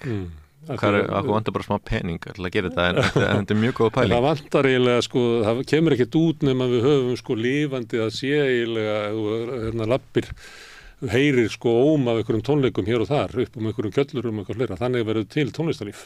Já, það er alveg satt, en svo er líka bara svo fallegt hvernig þú getur búið til æðislega tónleikasali úr eiginlega engu og þú þarft ekki að fá milljarð eða 10 og það er þetta að gera eins og ég var í Berlín þar sem ég er svolítið uppgötaður og Deutsche Grammophon, þá var ég að spila í gömlum lager með rosa hári lofthæð og þetta var bara svona sem var orðið að gömlu píanóverkstæði sem er allt krökt af einhverjum eldgömlum píanóum og þetta var svona 150 manna tónleikar á einhverjum gömlum Berlínarstólum og rosa mikið Berlínar hipp og svona hrátt en það er einhvern veginn sko það er fallegur hljómburður þar sem er sannur andi ég get bara orðað þannig sko þannig að ég er enda sammálaðir sko að mér veist okkur vanta eitthvað á milli Mengis sem er þú veist fyrir 50 og svo Eldborg sem er fyrir 1500. Ég er alveg sammála því og ég held að það væri gaman ef að miðbær Reykjavík væri með einhvern svona geggjaðan 350 til 400 manna sal kannski.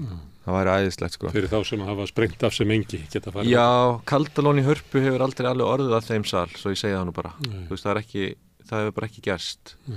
Og það væri óbærslega gaman að fá eitt svona aðeins stærra experimental lokal, ég er alveg það er bara of dýr held ég fyrir sko venjulegt fólk.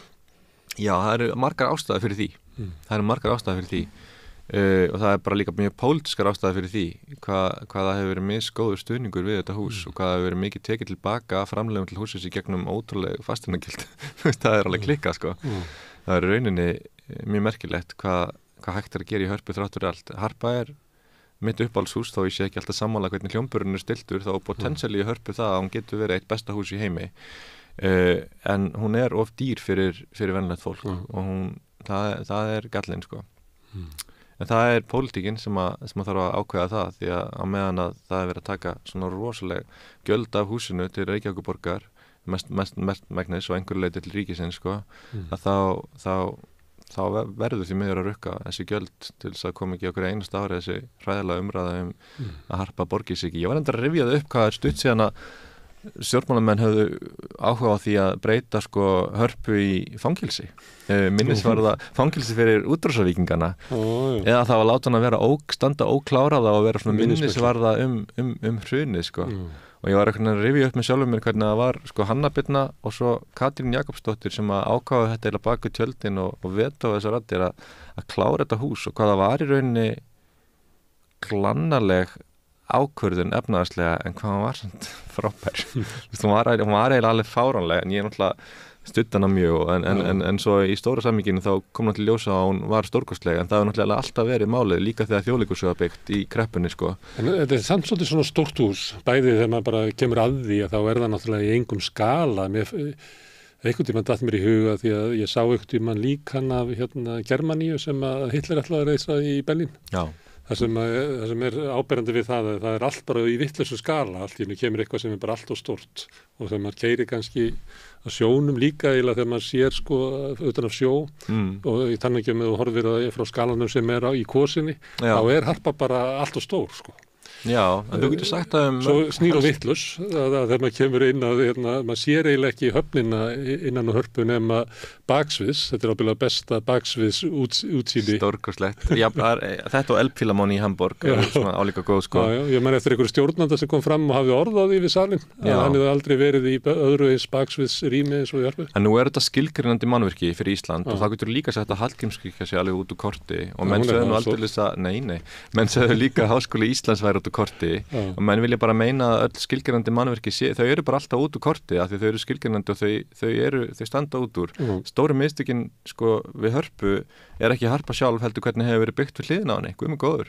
Hvernig menn hafa gert óskiljanlegt sko höfuðstöðvar Landsbankans sem er náttúrulega óskiljanlega ákvörðun í einhverjum skilningi að vera með, já, bara fyrirlega ákvörðun en svo líka þetta hótel, allt þetta komið með svona flikkisbyggingar í kringum Hörpu sem er bara, það skrifast bara borgarskipulega og mér finnst það ófyrirgefanlegt. Af því þarna ertu með þetta stórkostlega fallega hús sem Harpa er sett á utan og ótrúlega falleg og svo ertu bara með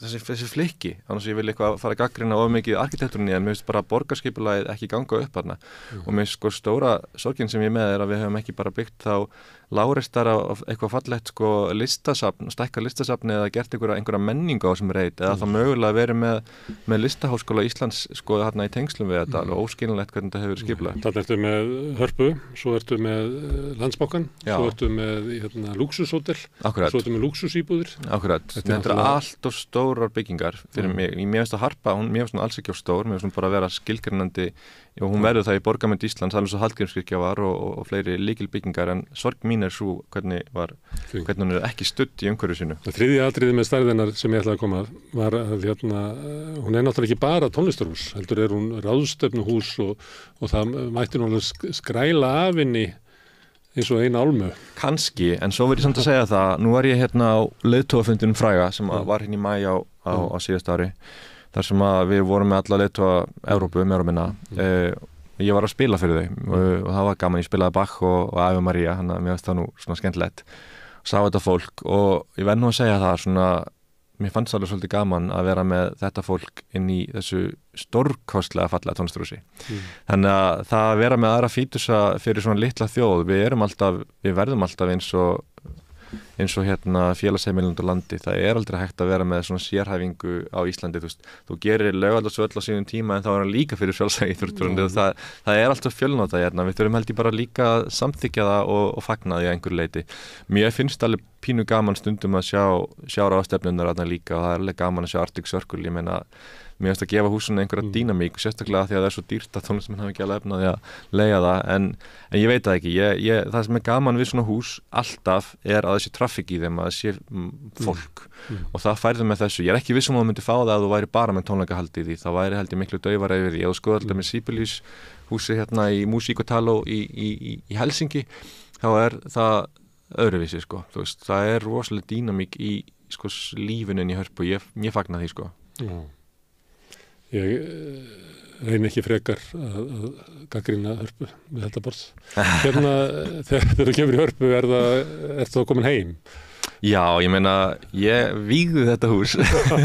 Mér líður alltaf eins og ég farið þarna með, eins og ég geti verið þarna náttsloppnum sem ég get náttúrulega ekki.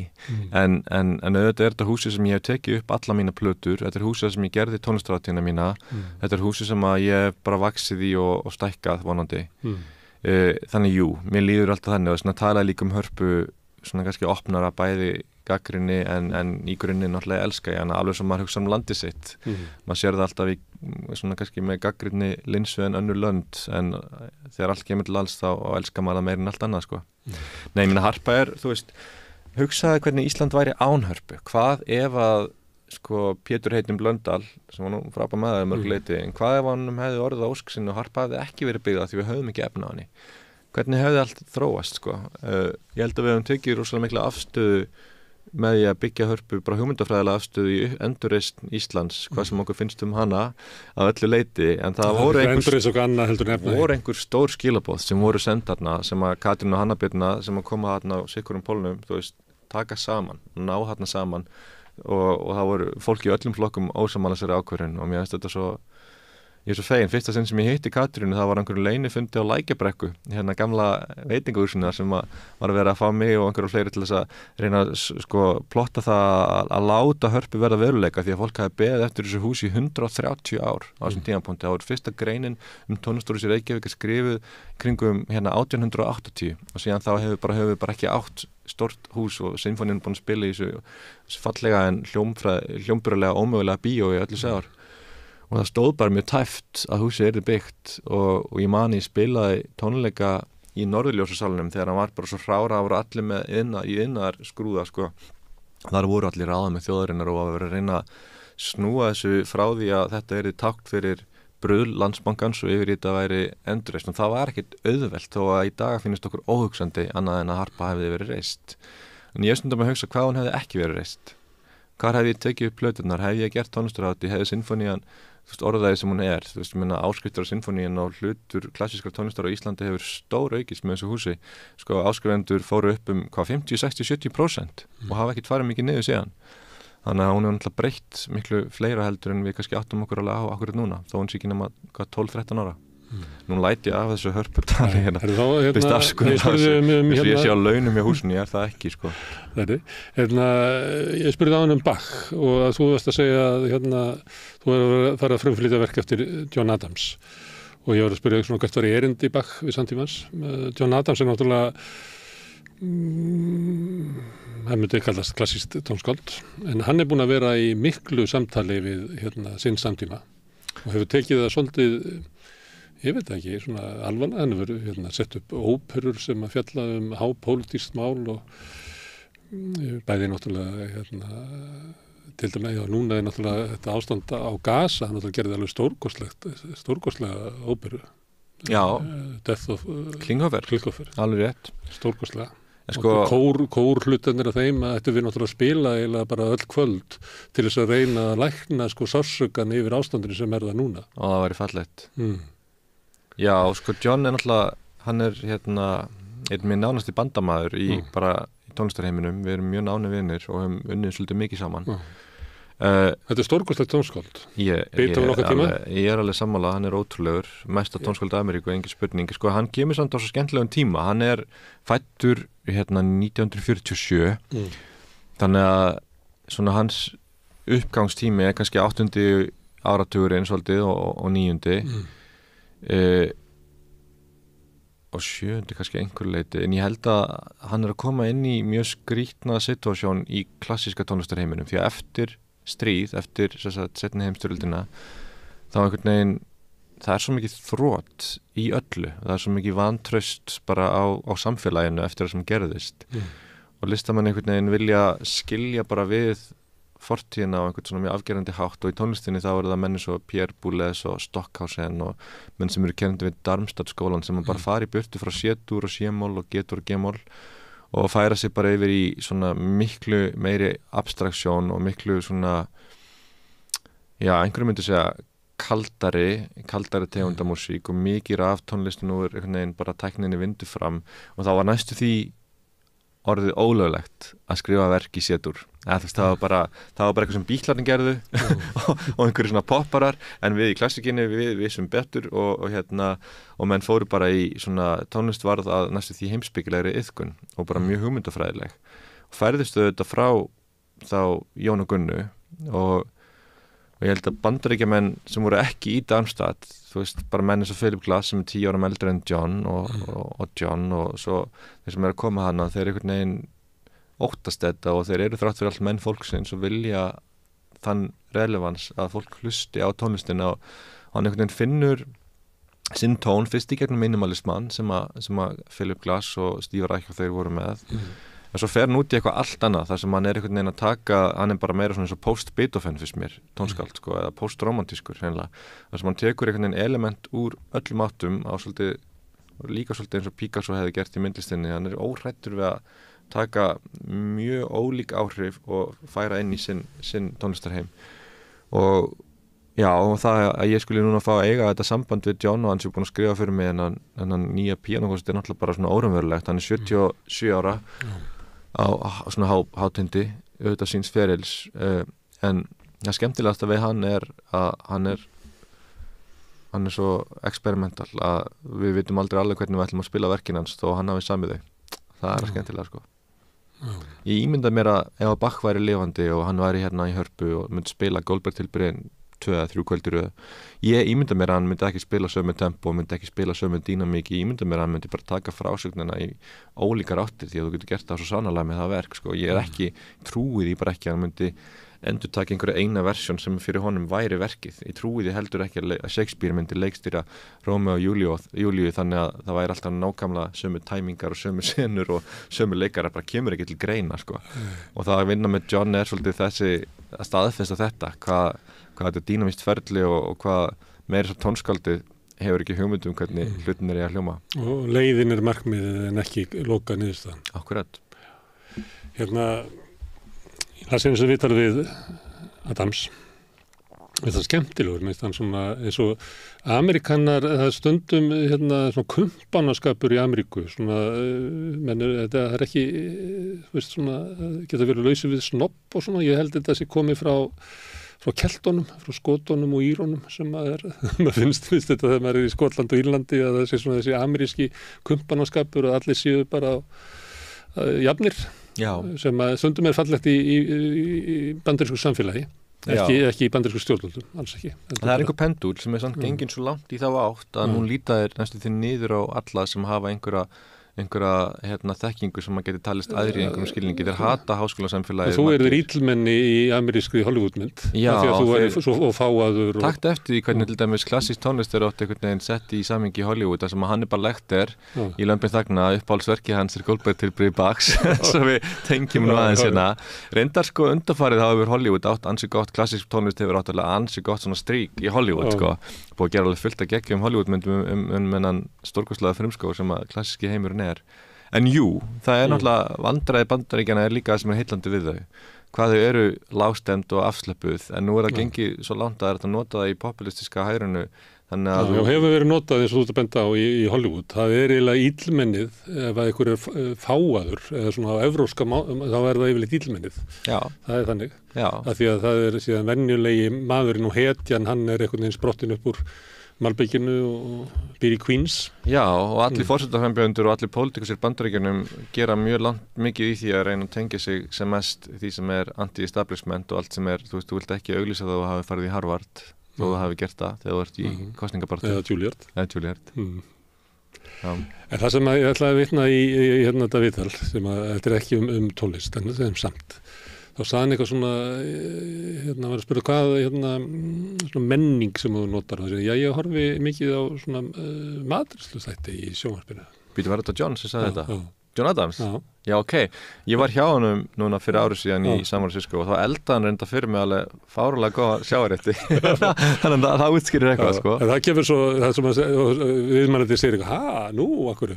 Það sem, það bara er einhvern veginn orðið þannig í okkar menningu að, hérna, til dæmis umræða leikhús eða bókmenntir eða tónlist, þetta er allt orðið, sko, að búið að sérfræði væðið alls saman. Þannig að almenningur er ekki lengur þátttakandi í þessu og í tónlistinni einu sinni var það þannig að fólk var að spila tónlist heima þessar og koma á tónleika og þetta var svona bara hluti af okkar menningu og við gáttum talað þetta eins og það væri eitthvað lifandi sem við ættum á milli okkar, það er ekki eitthvað búið að skilgreina einhvern annan stað.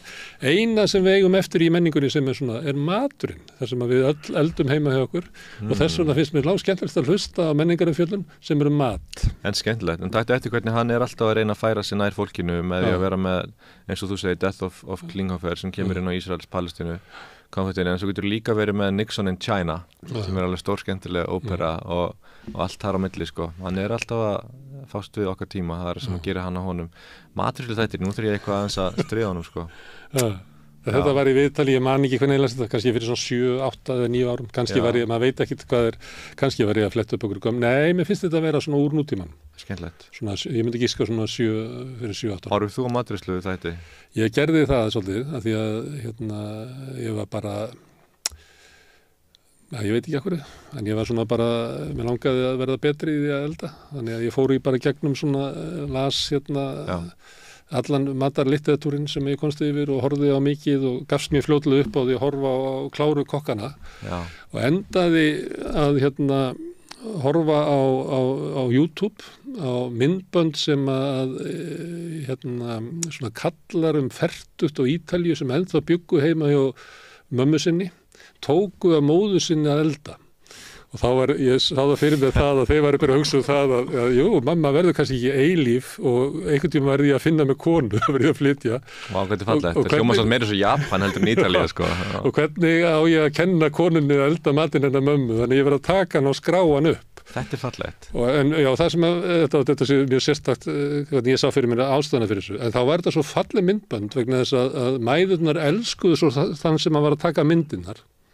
Þannig það var svo mikið hlýja í þessu og svo sá maður þarna eldamennsku sem er algjörlega sko bara til hliðar við alla þessar hugmyndir sem við höldum að sé sérstaklega kannski matagerðarlist svona síðustu áratuga það sem á að vera að búa til einn rétt fyrir einn mann og það er ekki nema bara auðugur maður sem á efna á kaupa þetta, algjörlega úrkynjað. Uppáhaldi mitt var ein kona sem var bara með borðhníf og átti ekki svona bretti og skar allt bara í höndunum svona og eldaði stórkostlega mat bara með einum borðnif. Fallegt. Þannig það er hægt að... Já, við skilji, ég fer að sjá þetta í öðru ljósi. Ég er ekki mikið í matreiðslu þáttunum sjálfur, sko. En... Þetta var líka á tímabili þar sem að ég eiginlega misti málfrelsi á Íslandi eftir hrun. Var átti að stimpla mig sem einhvern illan mann. Þannig að þú vorst bara að flysja grænmeti. Nei, þá komst ég að því að eina leiðin þar sem ég gæti fengið málfrelsi var að skrifa um mat. Já. Og svo skrifaði ég um mat, en ég var náttúrulega bara að skrifa um samfélagið og eyðileggingu kapitalismans og samfélagið. En fallegt, þannig ertu bara sömu sko Lendum og John með að matur tengi sé eina sem eftir er. Sem að er rétt að tala um. Já, alltaf fallegt. Já, þess vegna mundi ég eftir þessu, annars hefði ég lesið þetta og bara glimt þessu. Já, fallegt. Þetta kom til mín. En hann er stórkostlegur. Þú er unnið með fleirum. Og náttúrulega, þetta er eiginlega magnað vikingur. Hvað þá? Við höfum sett að vinna með honum, við höfum unnið með Glass. Já, einmitt. Við höfum unnið með stærstu stónskáldum okkar tíma. Já, það er bara, maður þarf náttúrulega að leita eftir því, sko. Ég meina, áður en ég fer að vinna með John, þá er ég samt að spila músíkin hans að því ég elska hana. Áður en ég fyrir að vinna með Thomas Adès þá er ég að prógramera tónlistin hans til dæmis á Reykjavík Midsummer að því ég elska hana áður en ég fer að vinna með Georgi Kurtak, 98 ára vinni mínum í Ungverjalandi sem ég veist vera sá allara stærsti, þá ég að spila músíkin hans og þrátt fyrir allt, þá tónlistarheimurinn ekkit sérstaklega stór. Þannig að þegar menn finna vonandi ég var með sannur í því, ég elska þessu tónlist, þannig að þegar þið finna vonandi fyrir því þá gerist þetta samt sko, og það svolítið merkilegt hvað það eru fáir píanóleikarar sem eru svona að gera það sem ég að gera, spila með í þessum húsum og með þessum hljómsveitum, hvað eru fáir sem eru í raunin að vinna eitthvað með samtíma tónlist, hvað eru margir sem eru bara í Schumann og Brahms og Beethoven. Á þessum rúndi bara. Já, ég bara sker mér næstu svolítið úr af því að ég þarf svolítið á þess að halda, en það eitthvað í uppruna mínum og kannski það að pabbi tónskáld og arkitekt reyndar líka. En ég var alltaf með þessar tvær hliðar, mamma píanókennari var alltaf að halda með Chopin og Beethoven og Brahms, en pabbi var alltaf að láta mig hlusta líka á Ligeti og Kurtak og John Adams og Philip Glass og allt þetta. En svo það líka bara því ég eins og ég saði hérna áðan, svona pínu frústreraður tónskáld sjálfur, sko, að þá sæki ég kannski í samneyti við þetta fólk. En líka bara því að mér finnst dauðu tónskáldin sem ég alltaf að vinna með, sem að dói fyrir 274 árum eins og Bach, mér finnst þau bara verða meira lifandi og sveigjanlegri eftir að ég búin að vera að vinna með þessum lifandi, sko. Já. En það samt, sko, já, það ótrúlega hvað maður heppinn með hverju maður fær að vinna, en eins og ég segi, það alveg ótrúlegt hvað hægt að kynnast fólki og gera hluti í þessum heimi, alveg saman hvað að gera ef maður leggur sig eftir. Þú veist, ég held að leiðirna sé oft styttir en maður heldur. Og nýjórðin fertugur, ekki 40? Jú, ég var fertugur núna á Valentínsdaginn í febrúar. Takk fyrir. Það hérna, það komu Jung. Hann skipti ævinni niður í fenn. Að því við erum að tala þessa hérna öldnu og eldri tónskáld. Þeir eru nú ekki allir, hvað Andrés gamall? Hann nú... Þessi 51 eða 2 held ég. Já, hann kornungur. Já. Og að því að við erum búin að fara yfir svona fyrirliðin, þú þarna 28 ára hérna án umboðsmanns og fer þá og leitar að hérna svona einhver annar leið kannski óvart og kannski af neyð en sem að gefur þetta áfram. Að Jung skiptir svo þannig að þú æska niður fram til 21 árs og svo koma ungmanndómsárin til 42. Ó guð, já. Það sem að þú ert að svona ryðja þér braut. Já. Og hérna í sumum tilfellum að þá fylgir þessu að þú ert að veffengja það sem sem hefur nú komið fram hér, að þú tekur svona guldavenjú á móti svona og að þreifa áfram og hérna búa til sínar eiginleiðir og svo koma manndómsárin sem eru 42 til 63 það sem að svona sömuleitu uppskera það sem að menn hætta kannski að fara á móti strömmnum heldur njóta þess sem að sömuleiti gætu við sagt að þú sett akkurat á þeim tímamótum þar sem allt í einu opnast eitthvað svona tækifæri og Ert þú þá í þessum manndómsárum núna? Það, ég 63 sko. Ertu nýkomin yfir það? Já, ég wise old man sko. Já, hérna. Það heitir það hjá honum, wise old man. Já. Ég ekki að bera mig saman við það.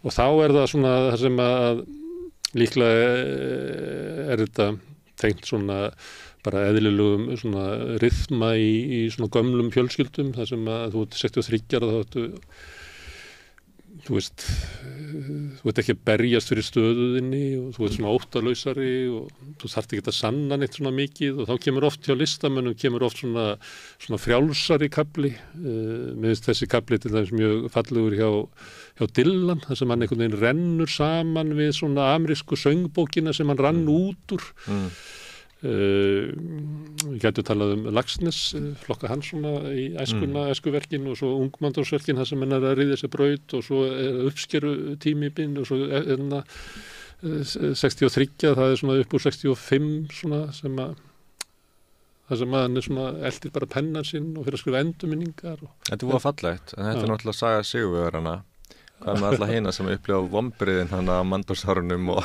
enn meiri vombriði en það sem að getur líka verið með listamenn að þeir sem að slá í gegn á ungmanndómsárunum að þeir ná ekki að endurskapa sig inn á annað tímabil ævinar og við kannski sorglegasta myndin bara Rolling Stones sem að ferðast heiminn og alltaf eins og síðu 20 ára Akkurat. En svona raunverulegi listamenn að þeir fara í gegnum þessi ólíku tímabil. Við viljum náttúrulega fara í Beethoveníska módeli þar sem að við erum alltaf að finna eitthvað nýtt og það eru eins og Picasso og Beethoven og svona menn og Laxness sem að leita inn í á þegar þau finna fyrir stöðnun þá fer Laxness og skrifar Gerplu, þú veist, og reynir að vinna gegn því sem hann finnur.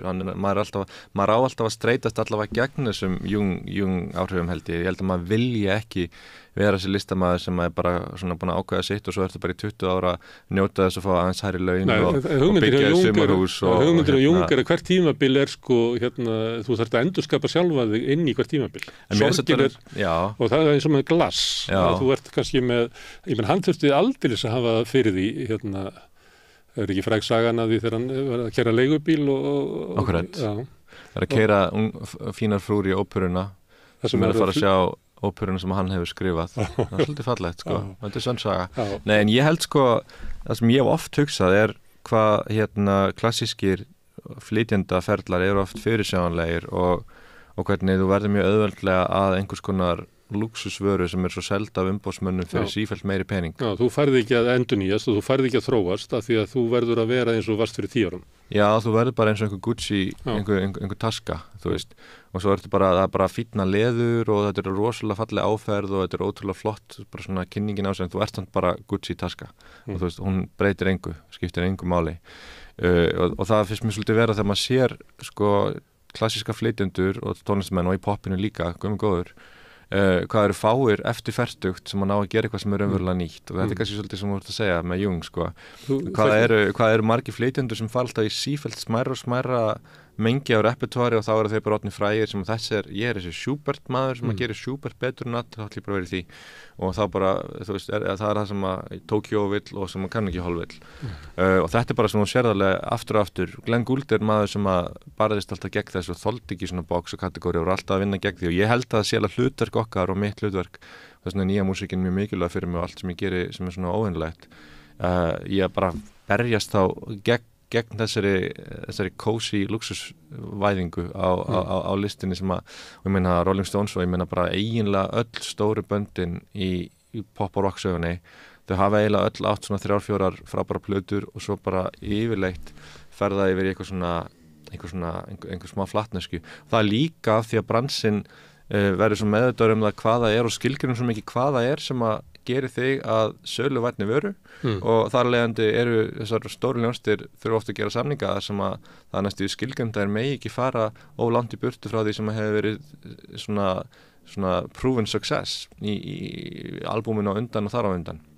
Þannig að þú ætlar að fá þessa 1, 2, 10 milljónir hvað sem þú ætlar að fá fyrir einhverja svona plötu í þessu stóra samhengi þá skulum við gefa þér það en við þurfum að vera vissur að við getum selt þig og þetta er það sem að gerist mjög oft bara með alla tónlist þeim mun meiri peningar sem eru í henni þeim mun meiri áhyggjur þeirra sem eru að kaupa vöruna og selja vöruna að það sé hægt að kaupa og selja vöruna og þar leiðandi er þú og listin skilgreint á þennan hátt sem er mjög neikvætt og ég held að við þurfum bara svolítið að vinna gegnum og þarf að vera meðvitaður ég sé ekkert rosalega marga píanistiska ferla hjá svona stóru píanistunum sem ég veist eitthvað svona spennandi kreatíft eftir fertugt mér veist bara mjög oft fara yfir í fyrirsjáanleika og gera sömu hlutina kannski örlítið betur eða eitthvað en það er mjög sjaldan eitthvað svona sem að væri áhugavert að fjallum í ævisögulegu tilliti en ég held að stóru listamenn eins og Gould og svo tónskáld eins og Beethoven og svona þeir hafi á einhvern nátt alltaf verið meðvitaður þessa kafla í lífi sínu og kunna að berjast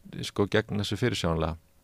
Ástæðan fyrir að mér langa að stilla sig upp hérna með þessa æviskeið Jungs, af því að þú ert eiginlega að klára ungmanndómsárin og kemur inn á þetta og eins og þetta benda á að þá er kannski flókið að sjá það sko hvernig flytjandi getur haldið áfram að þroskast af því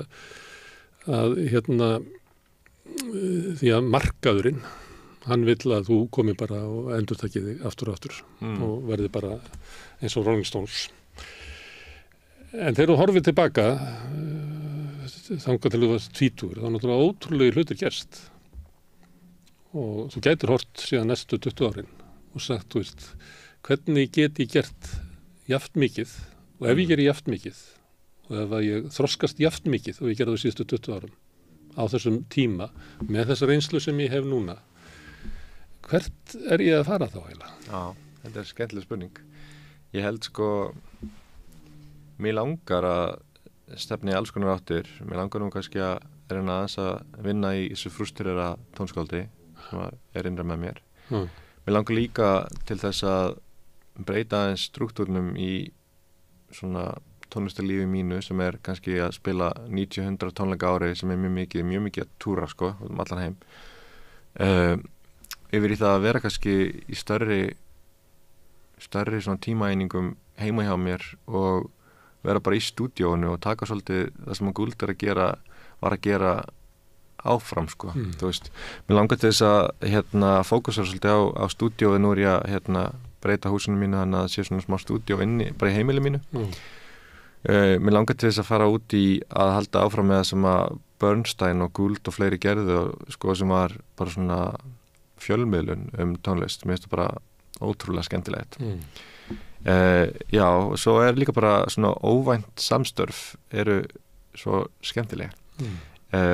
Og þú veist sko sem að ég og John Adams eða eitthvað með kannski miklu óvæntara og það eiginlega engin leið að segja hvað það verður en ég með alls konar held ég sem að þú myndir ekki geta giska á sem að ég svona með í pokahotninu sem ég að skoða sem að verður örugglega en ég vil allavega ekki að það sé ómikill fyrirsjónleiki þess vegna hef ég aldrei sko þegar ég var búin að gera fyrstu plötuna mína fyrir Deutsche Grammophon sem var Philip Glass plata þá voru þeir mjög harðir á því að ég yrði að gera aðra ameríska plötu af því að þessi hefði selst svo miklu betur en þeir átti von á og ég þurfti að berjast fyrir því með kjafti og klóm að gera Bach-plötuna mína sem ég gerði svo 2018 og þá seldist hún þetta miklu betur en Philip Glass-platan og bara sko miklu betur, 7 sinnum betur eitthvað og þá því ég var að koma að 3. plötunni þá voru þeir að reyna að sannfæra mig að ég yrði að gera aðra Bach-plötu þetta er svona svolítið það sem ég að tala um með poppið að markaðsdeildin alltaf einni plötu á eftir og þú ert bara alltaf að passa þig að þú sért á undan bransanum. Við erum svo klikkuð heimili að markaðsdeildir ræður oft sko. Það er hún sem að móta samfélag okkar, ekki listamaðurinn. Hún þarf ekki að ráða, en hún ræður oft. En þú þarft alveg að vera með mjög skýra sín sem listamaður til þess að berjast gegn markaðsdeildinni og ég hótaði því að hætta hjá Deutsche Grammophon eftir Glass-plötuna mína ef ég myndi ekki fá að gera Bach-plötuna mína. Ég alvörinni lagði það þannig upp að því ég þurfti að gera það því ég hafði ekkert annað og þeir voru ekki til í þetta og svo endanum þegar ég sagði fram að ég myndi bara fara til Sony og gera Bach-plötu eða eitthvað þá bökkuðu þeir og leiði mér að gera Bach-plötuna en þegar ég búið Bach-plötuna þá var þess að nú átti að gera aðra Bach-plötu og þá gerði ég Debussy Rameau-plötuna og svo hélt þetta áfram en eftir það hættu þeir að segja mér hvað ég ætti að gera en það þurfti þessar 3 plötur og ég þurfti alltaf að vera að segja nei og það að mikilvægast fyrir unga listamenn og unga tónlistamenn að vera með sjálfstraust til að segja nei og til að vera þá nógu skýrir í einhverja aðra átt þú getur ekki bara sagt nei, heldur þarf að segja nei af því að ég ætla að gera og svo þurft að vera með sló sterka og helst stóra sín á nákvæmlega hvað það ætlar að gera og þú ert ekkert að ná fólki með þér hvort sem það eru sinfóníuhljómsveitir, tónleikahaldarar eða útgáfabransin eða bara fjölmiðlar og ef að þú ert alltaf undan þessum elementum og umbóðsmanninum ef þú veist alltaf best sjálfur hvert þú ert að fara þá fer það vel sko en það er stanslaus togstreita sko það er alltaf verið að segja manni hver maður og hver maður eigi að vera og hver styrkleika mann sé og það er alltaf að vera að skilgrina mann á einhvern svona hátt sem ekki jákvætt sko og maður er alltaf að, þegar einhver segir já þú ert svona mikil Bach-túlkandi þá þú maður eiginlega alltaf að hugsa ég ætla að færa mig frá Bach, ég ætla að gera eitthvað annað sko. Ég nefndi Dylan inn áðan, þetta er einkenni á honum að í hver skipti sem einhver allar skilgrinana þá rekkur hann í burtu, vil ekki vera sá. Maður má ekki leyfa að vera að gera sko og það er alltaf allir að segja manni hver maður er af því að það eru svo margir og það er svo margir píanistar og það er svo auðvelt að segja já Víkingur hann er Bach-gaurinn en ég vil ekki vera Bach-gaurinn og ég vil heldur ekki vera gaurinn sem gerir nýja músík og ég vil heldur ekki vera bara Chopin-píanistinn, alls ekki. Þetta verður alltaf bara þetta sko. Svo þetta skaffa salt í grautin, ég held að verið sagt Rachmaninoff, hann var svo óttaðist við að verða fátækur, ég held að hann hafi verið alinn upp þannig og svo var hann, vildi svo sjá fyrir fjölskyldu sinni, að hann var alltaf að fara tónleika, spila þessar sömu konserta, aftur og aftur og aftur og hann sagði að ég hefði viljað semja meira. Áhugavert. Hann var samt sko á tímabili hæst launaði flytjandi í heimi sko en það er kannski lengi býra fyrstu ég las það einmitt í sko. því samhengi Já. að þó svo að þú sért alltaf að fá meira og meira og sért með nóg að þá getur það verið svona tilfinningin að það verði kannski ekki nóg og kannski dugar þetta ekki, kannski mun enginn panta mig á næsta ári, þetta er ótti iðnaðarmannsins sem að bóka sér alltaf langt fram í tíman þú ert í framkvæmdum heima hjá þér og kannast örugglega við það að það er ástæðan svo að þeir eru hræddir að vera verklausir, að þeir tvíbóka alla tíma og svíkja alla þannig það var eitthvað svona tilfinning ekki mínir en það eru bestu menn á Íslandi en jú, margir tvíbókar sér sko. Ég held sko að það sé eitt svo held ég líka bara að sé fíknisjúkdómur sem er lítið reddur sem er bara fíknin í að hafa há laun þú veist, ef þú kemst upp á lagi með það að vera með há laun þá breytist allt í lífið og lífstílinn bara breytist og tekur alltaf eftir og það er ávanabindandi og kannski ættum við bara að stofna einhvern ný samtök fyrir fólk til að þurfa ekki á háum launum að halda sérstaklega listamenn sko. Þú getur svoast inn í slíkt það er hættulegt þegar þú þessu ferðalögum og dregur toskuna eftir þér að kannski verður það Gucci-taska í daginn ég lofa þér því, það gerist ekki kannski pels ekki heldur 4 hundar gæti gerst hundar eru líklari Herðu, við nefndum Askinasi áðan og þá var þú nefndir hann náttúrulega gerði stórkostlega hluti því hann gerði þér mikinn greiða og lyfti þér upp hann náttúrulega bjóð til listahátíð í Reykjavík það bara kallaði á vini sína og þau komu hingað og heldur kannski bara bestu listahátíð sem hefur verið haldið hérna það verið ævintýralegi dagar hérna þetta sumar því þá var Led Zeppelin líka í bænum Var þetta 1970? 74 Barenbaum og Sjöklundu Pré og allir í bænum Það er nú að góða, það vilja allir koma til Íslands það er nú að góða það er allir pínu spennti fyrir þessu reyju En Askinasi, hann var vel giftur og er það var kona sem fórnaði sínum tónlistaferli fyrir hann ég held að hún myndi ekkit endilega segja hún hafi fórnað hennu og Dóti sko Þórun, nei það er bara eitthvað skemmtilegsta fólk sem maður hittir og ótrúlegt ég mann, þegar við vorum síðast saman að spila var í Tókjó 2017 eða eitthvað svoleiðis það var rosalega gæfa fyrir mig að hafa hann og ég mann líka bara í uppeldinu að þó hann sé þetta rússneskur píanleikari og uppalinn í Moskvu og allt það þá var hann samt pínu íslenskur ég held að afi Víkingur sem ég heiti eftir Víkingur Heiðar Arnarsson, ég held að hann var á einhverju tímapunkti hvort hann var ekki bara heimilislæknir þeirra þarna í Brekkugerði sko, afi átti heim í Hvassaleitinu og var einhvern veginn, það var alltaf Askinasi var svona fyrir mér það væri hægt að gera þetta af því að það er svo gott að hafa einhverja fyrirmynd í nærumhverfinu þrátt fyrir allt sko. Ég náði einu svona hlusta á hann æfa sig bara svona hann vissi ekki af því einu sinni sko. Og þegar hann hjálpaði mér eins og ég sagði þarna áðan sko, þá held ég hann að alltaf tekja eftir því, hann var ekki að gera það á einhverju ego-trippi að hann var að hjálpa einhverjum ungum íslenskum, hann bara gerði það því að það var hann með eðlislegt að því hann trúði á þetta og hann var rétt en það var ekkit, hann var aldrei beðið mig um að þakka sér, þú veist, hann er ótrúlega eðlilegur maður. Já. Það er nú, þetta er sagt marga Rostropovits sem að lyfti mörgum. Já. En hérna, ég hlustaði eins og neða þig að æfa þig. Það? Já, það var inn í S.A.H. Í von, já. Þú varst nú góðu við mig, svo ég komið þínu á framfæri og gafst mér lykla að S.A.H. og kóðan á húsinu. Og ef ég á að segja þér svolítið, sem ég þori ekki að segja þér, ég er ennþá með þessa lykla. Já. En ég hef ekkert farið á þeim lengi. Ég hef bara glöð að þú ferðar inn og spila, ég veit ekki hvort að flýillin síðan ennþá, kannski eru búin að selja hann. Ég veit það ekki. Það var sérst mjög góðu flýillan inni sem að þú fjast aðgengi að spila. Frábær flýill. Og stundum hljómaði músík húsið. En skemmtilegt. Já, ég áttaði mikið svona á því að það myndi heyrast út allt, sko. Já, það var dásalegt. En því að þetta með Þórunni og Askinasi, þá er ég alltaf að koma að því að þú ert mjög vel giftur. Mjög. Já. Alveg einstaklega. Hörlu Oddnýju Magnúsdóttur. Við giftum okkur 2016. Það er áður en ég gerir samningu í Deutsche Grammophon, en við kynntumst sko 2006 þegar að Halla var 18 og ég 22 og við kynntumst bara í tónlistarskólanum í Reykjavík, við vorum að æfa okkur hérna yfir sumartíman, þetta var svona æfingalokal og svo æfum við okkur minna og minna og fórum í fleiri og fleiri kaffipásur en við höfum verið saman svona bara mjög lengi í þeim skilningi og þegar ég var búið með Juilliard 2008 þá fór Halla til Oxford og ég bara fluttið þangað með henni og átti 3 ótrúlega ár þar sem við byggum í svona 30 fermetra stúdíóíbúð þar sem að skrifborðið hennar var við hliðin á flíklunum okkar og hún var bara að skrifa stóra ritgerðir á meðan ég var að hamra Bartók á píanóið sem nú engin smá tónlist og við höfum bara gert allt saman þannig að það svolítið gott, stundum ég svo þakkláttur fyrir að hafa kynstunni svona snemma því að það svo miklu flóknar að finna svona lífsförunaut setna á æfinni sko. Við höfum byggt allt okkur upp saman þannig að við eigum allt saman og það mikil gæfa. Það hefur gert alls konar hluti saman. Já. Og hún lítur að hafa haft eða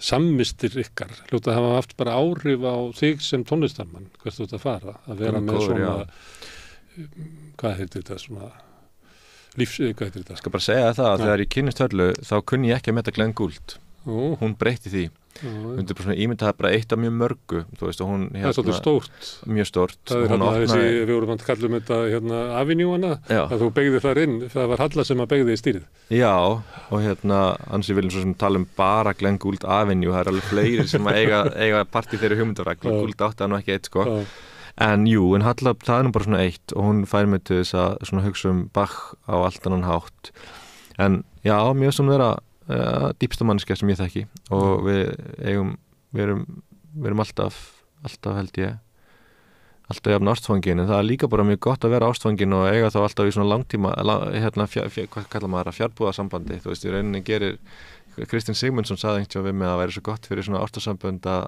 fljúast á það að segja að þú veist hittast einhverstaðar út í heimi að við verum, þú veist, við fáum alltaf svo stuttan tíma í 2-3 vikur áður en ég svo farin aftur í einhvern næsta túr að það kannski heldur ástinni en Halla náttúrulega bara klárasta manneski sem ég þekki og hún eiginlega svona óhugnarlega góð í öllu sem hún gerir hún ritfærasta manneski sem ég veit og hún búin að gera ótrúlega margt, búin að vera í fjölmiðlun og sjónvarpi og útvarpi og svo hún búin að vera listræðunundur Sinfóníuhljómsveitar Íslands og svo var hún framleiðslustjóri og Storytel á undan því og nú hún bara í alveg nýjum kafla í lífi sínu sem ég hef enga heimild til að tjá mig en mjög spennandi og ég held að þið muni kynnast því fljótlega. Og þú ert fyrsti aðdáandi hennar? Já, ég held að. Hún ánum samt marga aðdáendur. Það voru margir sem skoruðu á hana að fara í forsetakjör, enginn skoruðu á mig, það segir kannski eitthvað. Kannski vill fólk að þú sért að spila á píanóið. Kannski. En þú ert með unga fjölskyldu, og svo ertu á þessu þvælingjum heiminn. Já. Verður frá hóteli til hótel. Já. Þú nefndir Kristinn sem náttúrulega búin að vera í þessu í áratugi og þið hafið unnið saman. Já. Það er eitt af þínum hlutverkum að vera meðleikari. Sem einu sem hétt undirleikari. Já, ég lít rosa upp til Kristins, bæða því hann náttúrulega hærri loftinu en ég, en svo hann líka bara alveg stórkostlegur listamaður, stór maður í öllum listamaður í öllum skilningi. Já. Það var geggjað, við gerum vinteræsi vetrarferðina 2011 þegar Harpa var bara ný opnuð. Það var ótrúlega falleg vetrarferð hjá honum og því hann einhvern veginn að koma að henni eftir að hafa lifað með henni í 30 ár eða hvað hann hafði gert á þeim tíma. Hann hafði langa sögu með þessu verki og hafði tekið það upp með Jónas Ingimundarsyni og einhvern veginn gert mikið og ég var að koma verkinu einhvern veginn fyrsta sinn sem ég spilaði það og elskaði það alveg meir en allt og hafði hlustað á það lengi en aldrei flutta sjálfur. Þannig að við einhvern veginn mættum starni í vetrarferð Sjúbert, hann einhvern veginn með alla sína reynslu og ég þessi ungi maður sko. Það var svolítið sérstakt ævintýri. En það er mikilvægt bara fyrir okkur sem komum frá þessu litla landi að allir svona menn eins og Kristinn sem að hafa gert eitthvað á alþjóðlega sviðinu því að við erum svo ung þjóð í mörgum skilningi og í þessum klassíska skilningi svo sannarlega í tónlistinni, alveg guð mig góður. Þú veist, ég þá fyrsti píanóleikari sem að Ísland hefur átt sem að ferðast alþjóðlega og bara það alveg furðulegt og eiginlega fyrsti hljóðfæraleikarin sem að gerir þetta. Það skrítið að hugsa til þess, við erum inn í 21. öldinni sko. En Kristinn bara það hann hafi verið hann í Metropolitan og verið að gefa vinna með allir þessu fólki, það einhvern veginn það sendir manni þrátt fyrir allt þegar maður að alast upp einhver skilabóðum að þetta sé á einhvern nátt mögulegt, hvernig sem maður fer að því. Það er fyrirmynd fyrir aðra og stækkar okkur. Það var hann og svo leit ég mjög upp til norsks píanóleikara sem er í dag rosa góða vinur minn sem heitir Leif Ove Ansnes sem er nú kom hingað fullkomlega frábær listamaður. En hann kom frá einhverju pínlitlu þorpi í Noregi sem er miklu minni en Reykjavík og hann er 14-15 árum eldri en ég og það skiptir mér alveg rosa miklu máli að fylgjast með honum, spila með Berlínar Filharmoníunni og í Carnegie Hall og allt þetta, að sjá að það væri þrátt fyrir allt hægt að frá einhverjum svona stað sem væri ekki Moskva eða New York eða Tokyo eða eitthvað, Peking, það væri hægt að koma frá svona stað eins og einhverjum pínlitlum bæ í Noregi og vera samt þessi píanóleikari. Þannig að það eru svona, ég sé það betur og betur eftir á hvað það skiptir mig miklu máli, þó ég hef ekki kynnst honum persónulega fyrir svona 10 árum. Þessi hugmynd að geta komið úr fábreyttum bakgrunni. Já. En samt komist á stóra sviðið. Já, það var mikilvægt og dýrmætt. Lyfta svona lokinu að hækka heiminin á Íslandi. Það bara, já, og þegar ég sé unga píanista sem eru kannski að spila núna, ég heyra það í tónlistarskólanum, verk sem ég hef verið að taka upp fyrir Deutsche Grammophon, bara það gleður mig sko eiginlega óstjórnlega. Það er alveg svona, mér finnst það alveg æðislegt sko. Það er smá þráður í þessu hjá okkur sem að svona tónlistina og hversu nálagt hún er okkar tíma og það séu fyrir hverju þú ert að flytja hana og annað slíkt. Það var meiri segja kom eftir stríðsárin að þá snýr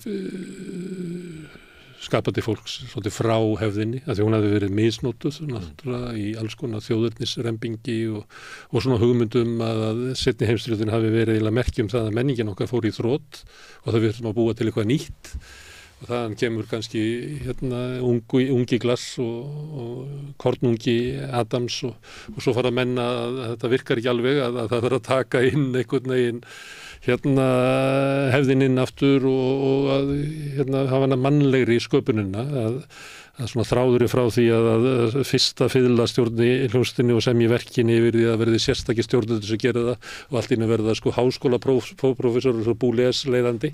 Já. Til hliðar við þessa sögu er til dæmis saga sko Sjostakovits sem að fekk ekki að taka þátt í þessu. Já. Og stundum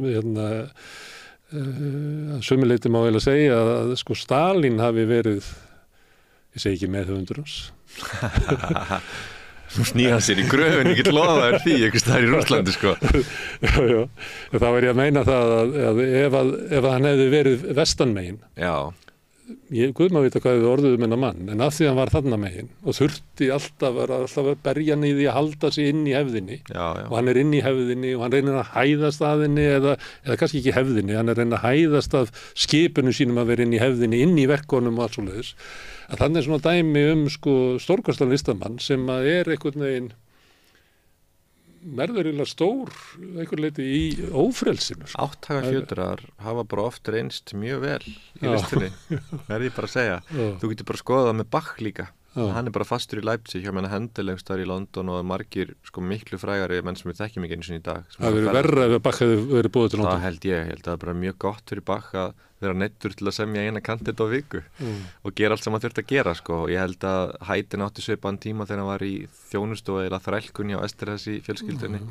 Ég held að ég held að svona rammi geti oft bara hjálpa. Sjostakovits sko, hafa litið mjög niður á hann af vestrinu og við erum búin að breyta við erum búin að breyta hugmynd okkar hérna á Vesturlöndum Sjostakovits sko alveg mjög skarpt núna bara á síðustu svona 40-50 árum eftir hann deyr. Af því að með hann lifandi þá líta þessi menn, þessir hugmyndafræðingar hérna Darmstadt-skólan sem nefnir Boulez og fleiri, líta náttúrulega bara, finnst hann bara að vera gamaldags kommunistist tónskáld, vissu þetta ekkert hvað hann var að díla við, hefði ekki heimildir þær sem við höfum í dag, vissu ekki mikið lífið í Sovjeturíkjunum og líf Sjostakovits undir Stalin sko. Ég veit ekki, mér veist hann sko Sjostakovits er sko sannur, þú veist það er alveg sama hvað manni finnst stíl og stefnu hvers listamanns, ef þú finnur fyrir þessum sannleika í tjáningunni þá er ekkert meira að ræða. Það er bara satt eða ósatt í listinni og ef það er satt, þá er það gott. Ég er mjög hlynntur Sjostakovits. Hann náttúrulega er mesta undrabarn sögunar í einhverjum skilningi, hann og Mendelssohn, meira en Mozart sko, sem unglingur. Hann gerir fyrstu symfóníuna sína, hann er alveg ótrúlega ungur og það er bara þannig meistaraverk að það er erfitt að skilja það sko. Hann og Chopin er enda líka einn af þessum mönnum sko. Mozart var í rauninni seinþroska sem tónskáld, það er annar mál. En Sjostakovits náttúrulega þjáist á einhvern svona hátt, en svo stundum veldi ég mynd fyrir mér líka hvort að þessi þjáning hafi verið alveg einföld eða hvort hann hafi jafnvel sko grætt á þessum 8-4 og ég held að það hafi nú verið máli. Já, svo er náttúrulega ótrúlega klár, það það mjög gaman að horfa á flutninga á symfóníum hans af því að það bara svo mikið í gangi að maður hugsa að þú veist hérna hvað það hlýtur að því að þú veit að vilt ætlar að verða tónskáld að það bara hlýtur að vera einhver ótrúleg geta sko samið svona stórt þar sem allir eru raunverulega með einhvern veginn það er svo mikið í gangi í symfóníunum sko. Það er bara upptekinn sem áhorfandi að fylgjast með sko. Já, hann tekur náttúrulega svona þessa Mahler hefð, Gustav Mahler sem voru með alveg ótrúlega flókin vef af fjölröddun og hún heldur því svolítið áfram og kemur eiginlega með bætir smá Bach inn í það mix sko. Hann var alltaf með Bach í sínu verkum á Sjöstakovits sko. En svo fer hann alveg öfgan á milli, svo fer hann líka í eitthvað svona sem voru bara með lægsta og svo hæstu tínina bara með kontrabassa á móti pikkoloflautum líka við sko. Og en það er náttúrulega eiginlega ekkert verk eftir Sjöstakovits sem er svona einföld gleði, þetta er eiginlega öll harmaræn jafnvelverkin sem er í dúr það er eitthvað sorglegt við það sko. En svo getur maður borað hann saman við Prokofjev sem er hvað er hann, einhverjum 14-15 árum eldri Prokofjev er þessi stjarna sem er miklu frjálsari og er miklu meira inn í vestrinu og er að vinna inn í alveg á Vesturlöndum, mann kýs að koma aftur inn í Sovétríkin og gerir einhver svona stærstu mistök lífsins með því að hann hélt einhvern veginn að hann væri orðinn nógu stór til þess að geta svo haldið frelsinu en hann einhvern veginn lippast niður í Sovétríkinum og menna Sjöstakovits kynnist aldrei almennilega þessu frelsi og kannski á í rauninni farsælla líf þrátt fyrir allt af því mér finnst eiginlega ekkert sorgleira heldur en svona endalok Prokofjevs sem deyr sama dag á Stalin. Einhvern tímann heyrði ég sagt fólk sem að lifði í klassíkinni að það væri svona raunveruleikin ef það er raunveruleiki þetta daglega líf, kannski pólitíkin og átökun í samfélaginu snertu það minna þess að þau byggju einhvern veginn í heimi sem að væri sko, kannski veröld fegurðarinnar, eitthvað slíkt Fallegt. Og þar alveg að gæti alltaf, það ætti svo stórt svæði þar sem að gæti sko verið í skjóli og í friði. Já, er þetta ekki að saman bókmyndir samt og alla listir, er eitthvað munur á tónlist eða myndlist eða ritlist með þetta? Já, þetta er þá svona nú er þetta stjórnarkrepp á Íslandi og svona og það geta menn æst sig upp yfir því en sá sem að býr í þessum heimi að hvað svona í samanburði við Bach og svona er þetta eitthvað sem að skiptir máli. Ég var mjög ánægður að Jakob Frímann stofnaði Alþingiskórinn, við getum bara orðað á þannig en ég held að það hefur verið mjög jákvætt nei, ég meina auðvitað, þetta er Philip Glass segir skilgrein í tónlist þannig að hann segir tónlist er staður, jafn raunverulegur og nokkur staður sem þú hefur komið til. Það er náttúrulega þannig fyrir mig að hverfa inn í þennan ótrúlega sagnaheim, tónlistarságnaheim, Bachs eða Schumanns eða hvað ég er að gera, það er mjög auðvelt að gleyma mjög fljótt þrasi á milli íslenskra stjórnmálamanna og Facebook umræðunar, það er alveg rétt, en ég held að það sé alveg eins með ef þú ert að lesa bókmyndir að skrifa bókmyndir eða þú ert að mála myndir, ég held að sé í rauninni sama eðli sko. En jú, tónlistin er samt staður á einhvern hátt og hún er tímaflakk og hún er fundur eins og ég er að vinna hana sem túlkandi, þá er hún auðvitað fundur og einhver miðjupunktur milli mín og svo einhverjar fortíðar þar sem að eitthvað nýtt verður til, þess að ég er einhverstað mitt á milli þess tíma þegar Bach semur Goldberg tilbyrinn 1741 og svo ég er að spila 2024, svo verður til eitthvað nýtt ártal sem að enginn getur skilgreint sem er einhverstað mitt á milli og er bara nútíðin sko. En ég er samt ekki alveg í 2024 og ég er svo sannarlega ekki í 1741, ég er á einhverjum öðrum tíma. Þannig að þú ætlar ekki að fara inn í þennan stað og loka? Nei. Þú þarft á nútímanum halda til þess að koma með eitthvað frá? Mér finnst það svo hrókafullt ef menn halda að þeir geti endurskapað tónlist á einhvern svona sagnfræðilega réttan hátt.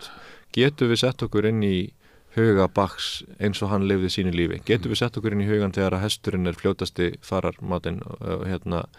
Getum við skilið það hvernig það var að koma inn í Tómasarkirkjuna í Leipzig og sjá þar þetta ótrúlega glæsilega orgel sem er hérna heil veggur og svo ferðu út úr henni og þá ertu bara með sveitasamfélag sko 18. aldar sem er sko í svona tæknilegum skilningi svo langt frá okkur í nútímanum að við getum ekki skilja.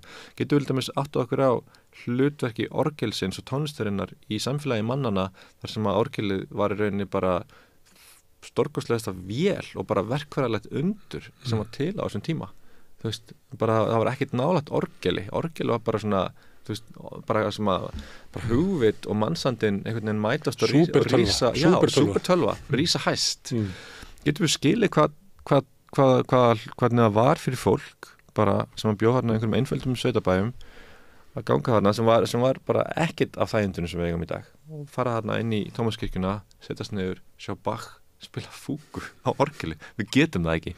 Hvernig ætlum við að reyna að hugsa um tempó? Nú spila ég oft svolítið hröð tempó og svona modernist tempó því að samfélag okkar er mjög hratt og maður einhvern veginn endurspeglar alltaf sinn tíma. Hvernig voru tempóin hjá Bach? Hversu lengi var hann að spila Goldberg tilbyrðin? Ég 77 mínútur eða eitthvað svoleiðis.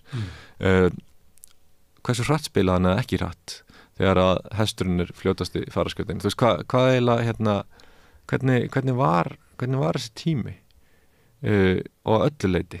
Og þú veist, þannig að mér stundum þegar að menn er að segja svona á að gera hlutin og ekki svona því þetta er svona sagfræðilega upplýst, það finnst mér bara svona ein hrókafyllsta afstæða sem þú getur leftur að setja fram í listinni, sko, að þykjastu vita hvernig Shakespeare setti upp Rómeó og Júlíu, eins og að skipta einhverju máli. Þú veist, það sem skiptir umverulega máli er hvernig verkið endurfæðist með hverju kynslóð. Þá þarftu að vera kunnugur í þeim tíma, okkar tíma. Já. Við flýjum það ekki. Nei. Og hvernig ertu tengdur við tímann? Þú lifur gott lífi, annars verður í þinni fjölskyldu? Ég alveg svo þú. Ég bara elska dægurþras líka, þó ég reyna að taka ekki þátt í því mikið sjálfur. Ég elska pólitík og ég elska meira þess að íslenska pólitík. Ég elska pólana, ég elska hvað þetta er í rauninni þrungið og alvarlega skiptir miklu máli en hvað þetta er líka mikið leikrit og leikur og bara pínu stuð. Og ég hugsa oft mína góðu skáfrængu og ekki frængu en hún var gift móðurbróður mínum Guðrún Ögmundsdóttir, þingkona sem dó á Gamlastað 2019. Hugsa oft hana, hvað henni þótti vænt fólk og samtíma sinn þó hún hefði skýrar skoðanir sjálf og það er eitthvað svona en hvað hún hefði gaman að sko bröltinu. Þú veist, ég elska þetta, ég elska að fylgjast með kosningabaráttun í Bandaríkjunum, ég elska að fylgjast með stjórnarkreppu á Íslandi, ég er rosalega gaman að forsetakjöri, mér finnst þetta allt alveg ógeðslega skemmtilegt, sko. En ég tek ekkert af svona sérstaklega hátíðlega samt. Herðu, Víkingur, takk fyrir að koma hingað og spjalla við okkur. Við mest talað um tónlist. Þetta ertu mikið tónlist. Takk fyrir mig, þetta búið að vera skemmtilegt. Mjög ánægilegt að fara. Takk fyrir. Hlustendum þakka ég kærlega fyrir að staldra hérna við. Minni á að það heldur áfram helgardagskrafin, það verður úrval vikunar hér á eftir og svo ætlum við að spila öll forsetaviðtölin okkar hér helgina og svo á hátinn á morgun að þá verður þjóðmálaþátturinn Synir Egils. Hvet ykkur til þess að fylgjast með því og þakka ykkur kærlega fyrir að sinni. Segðu það á Samstöðinni.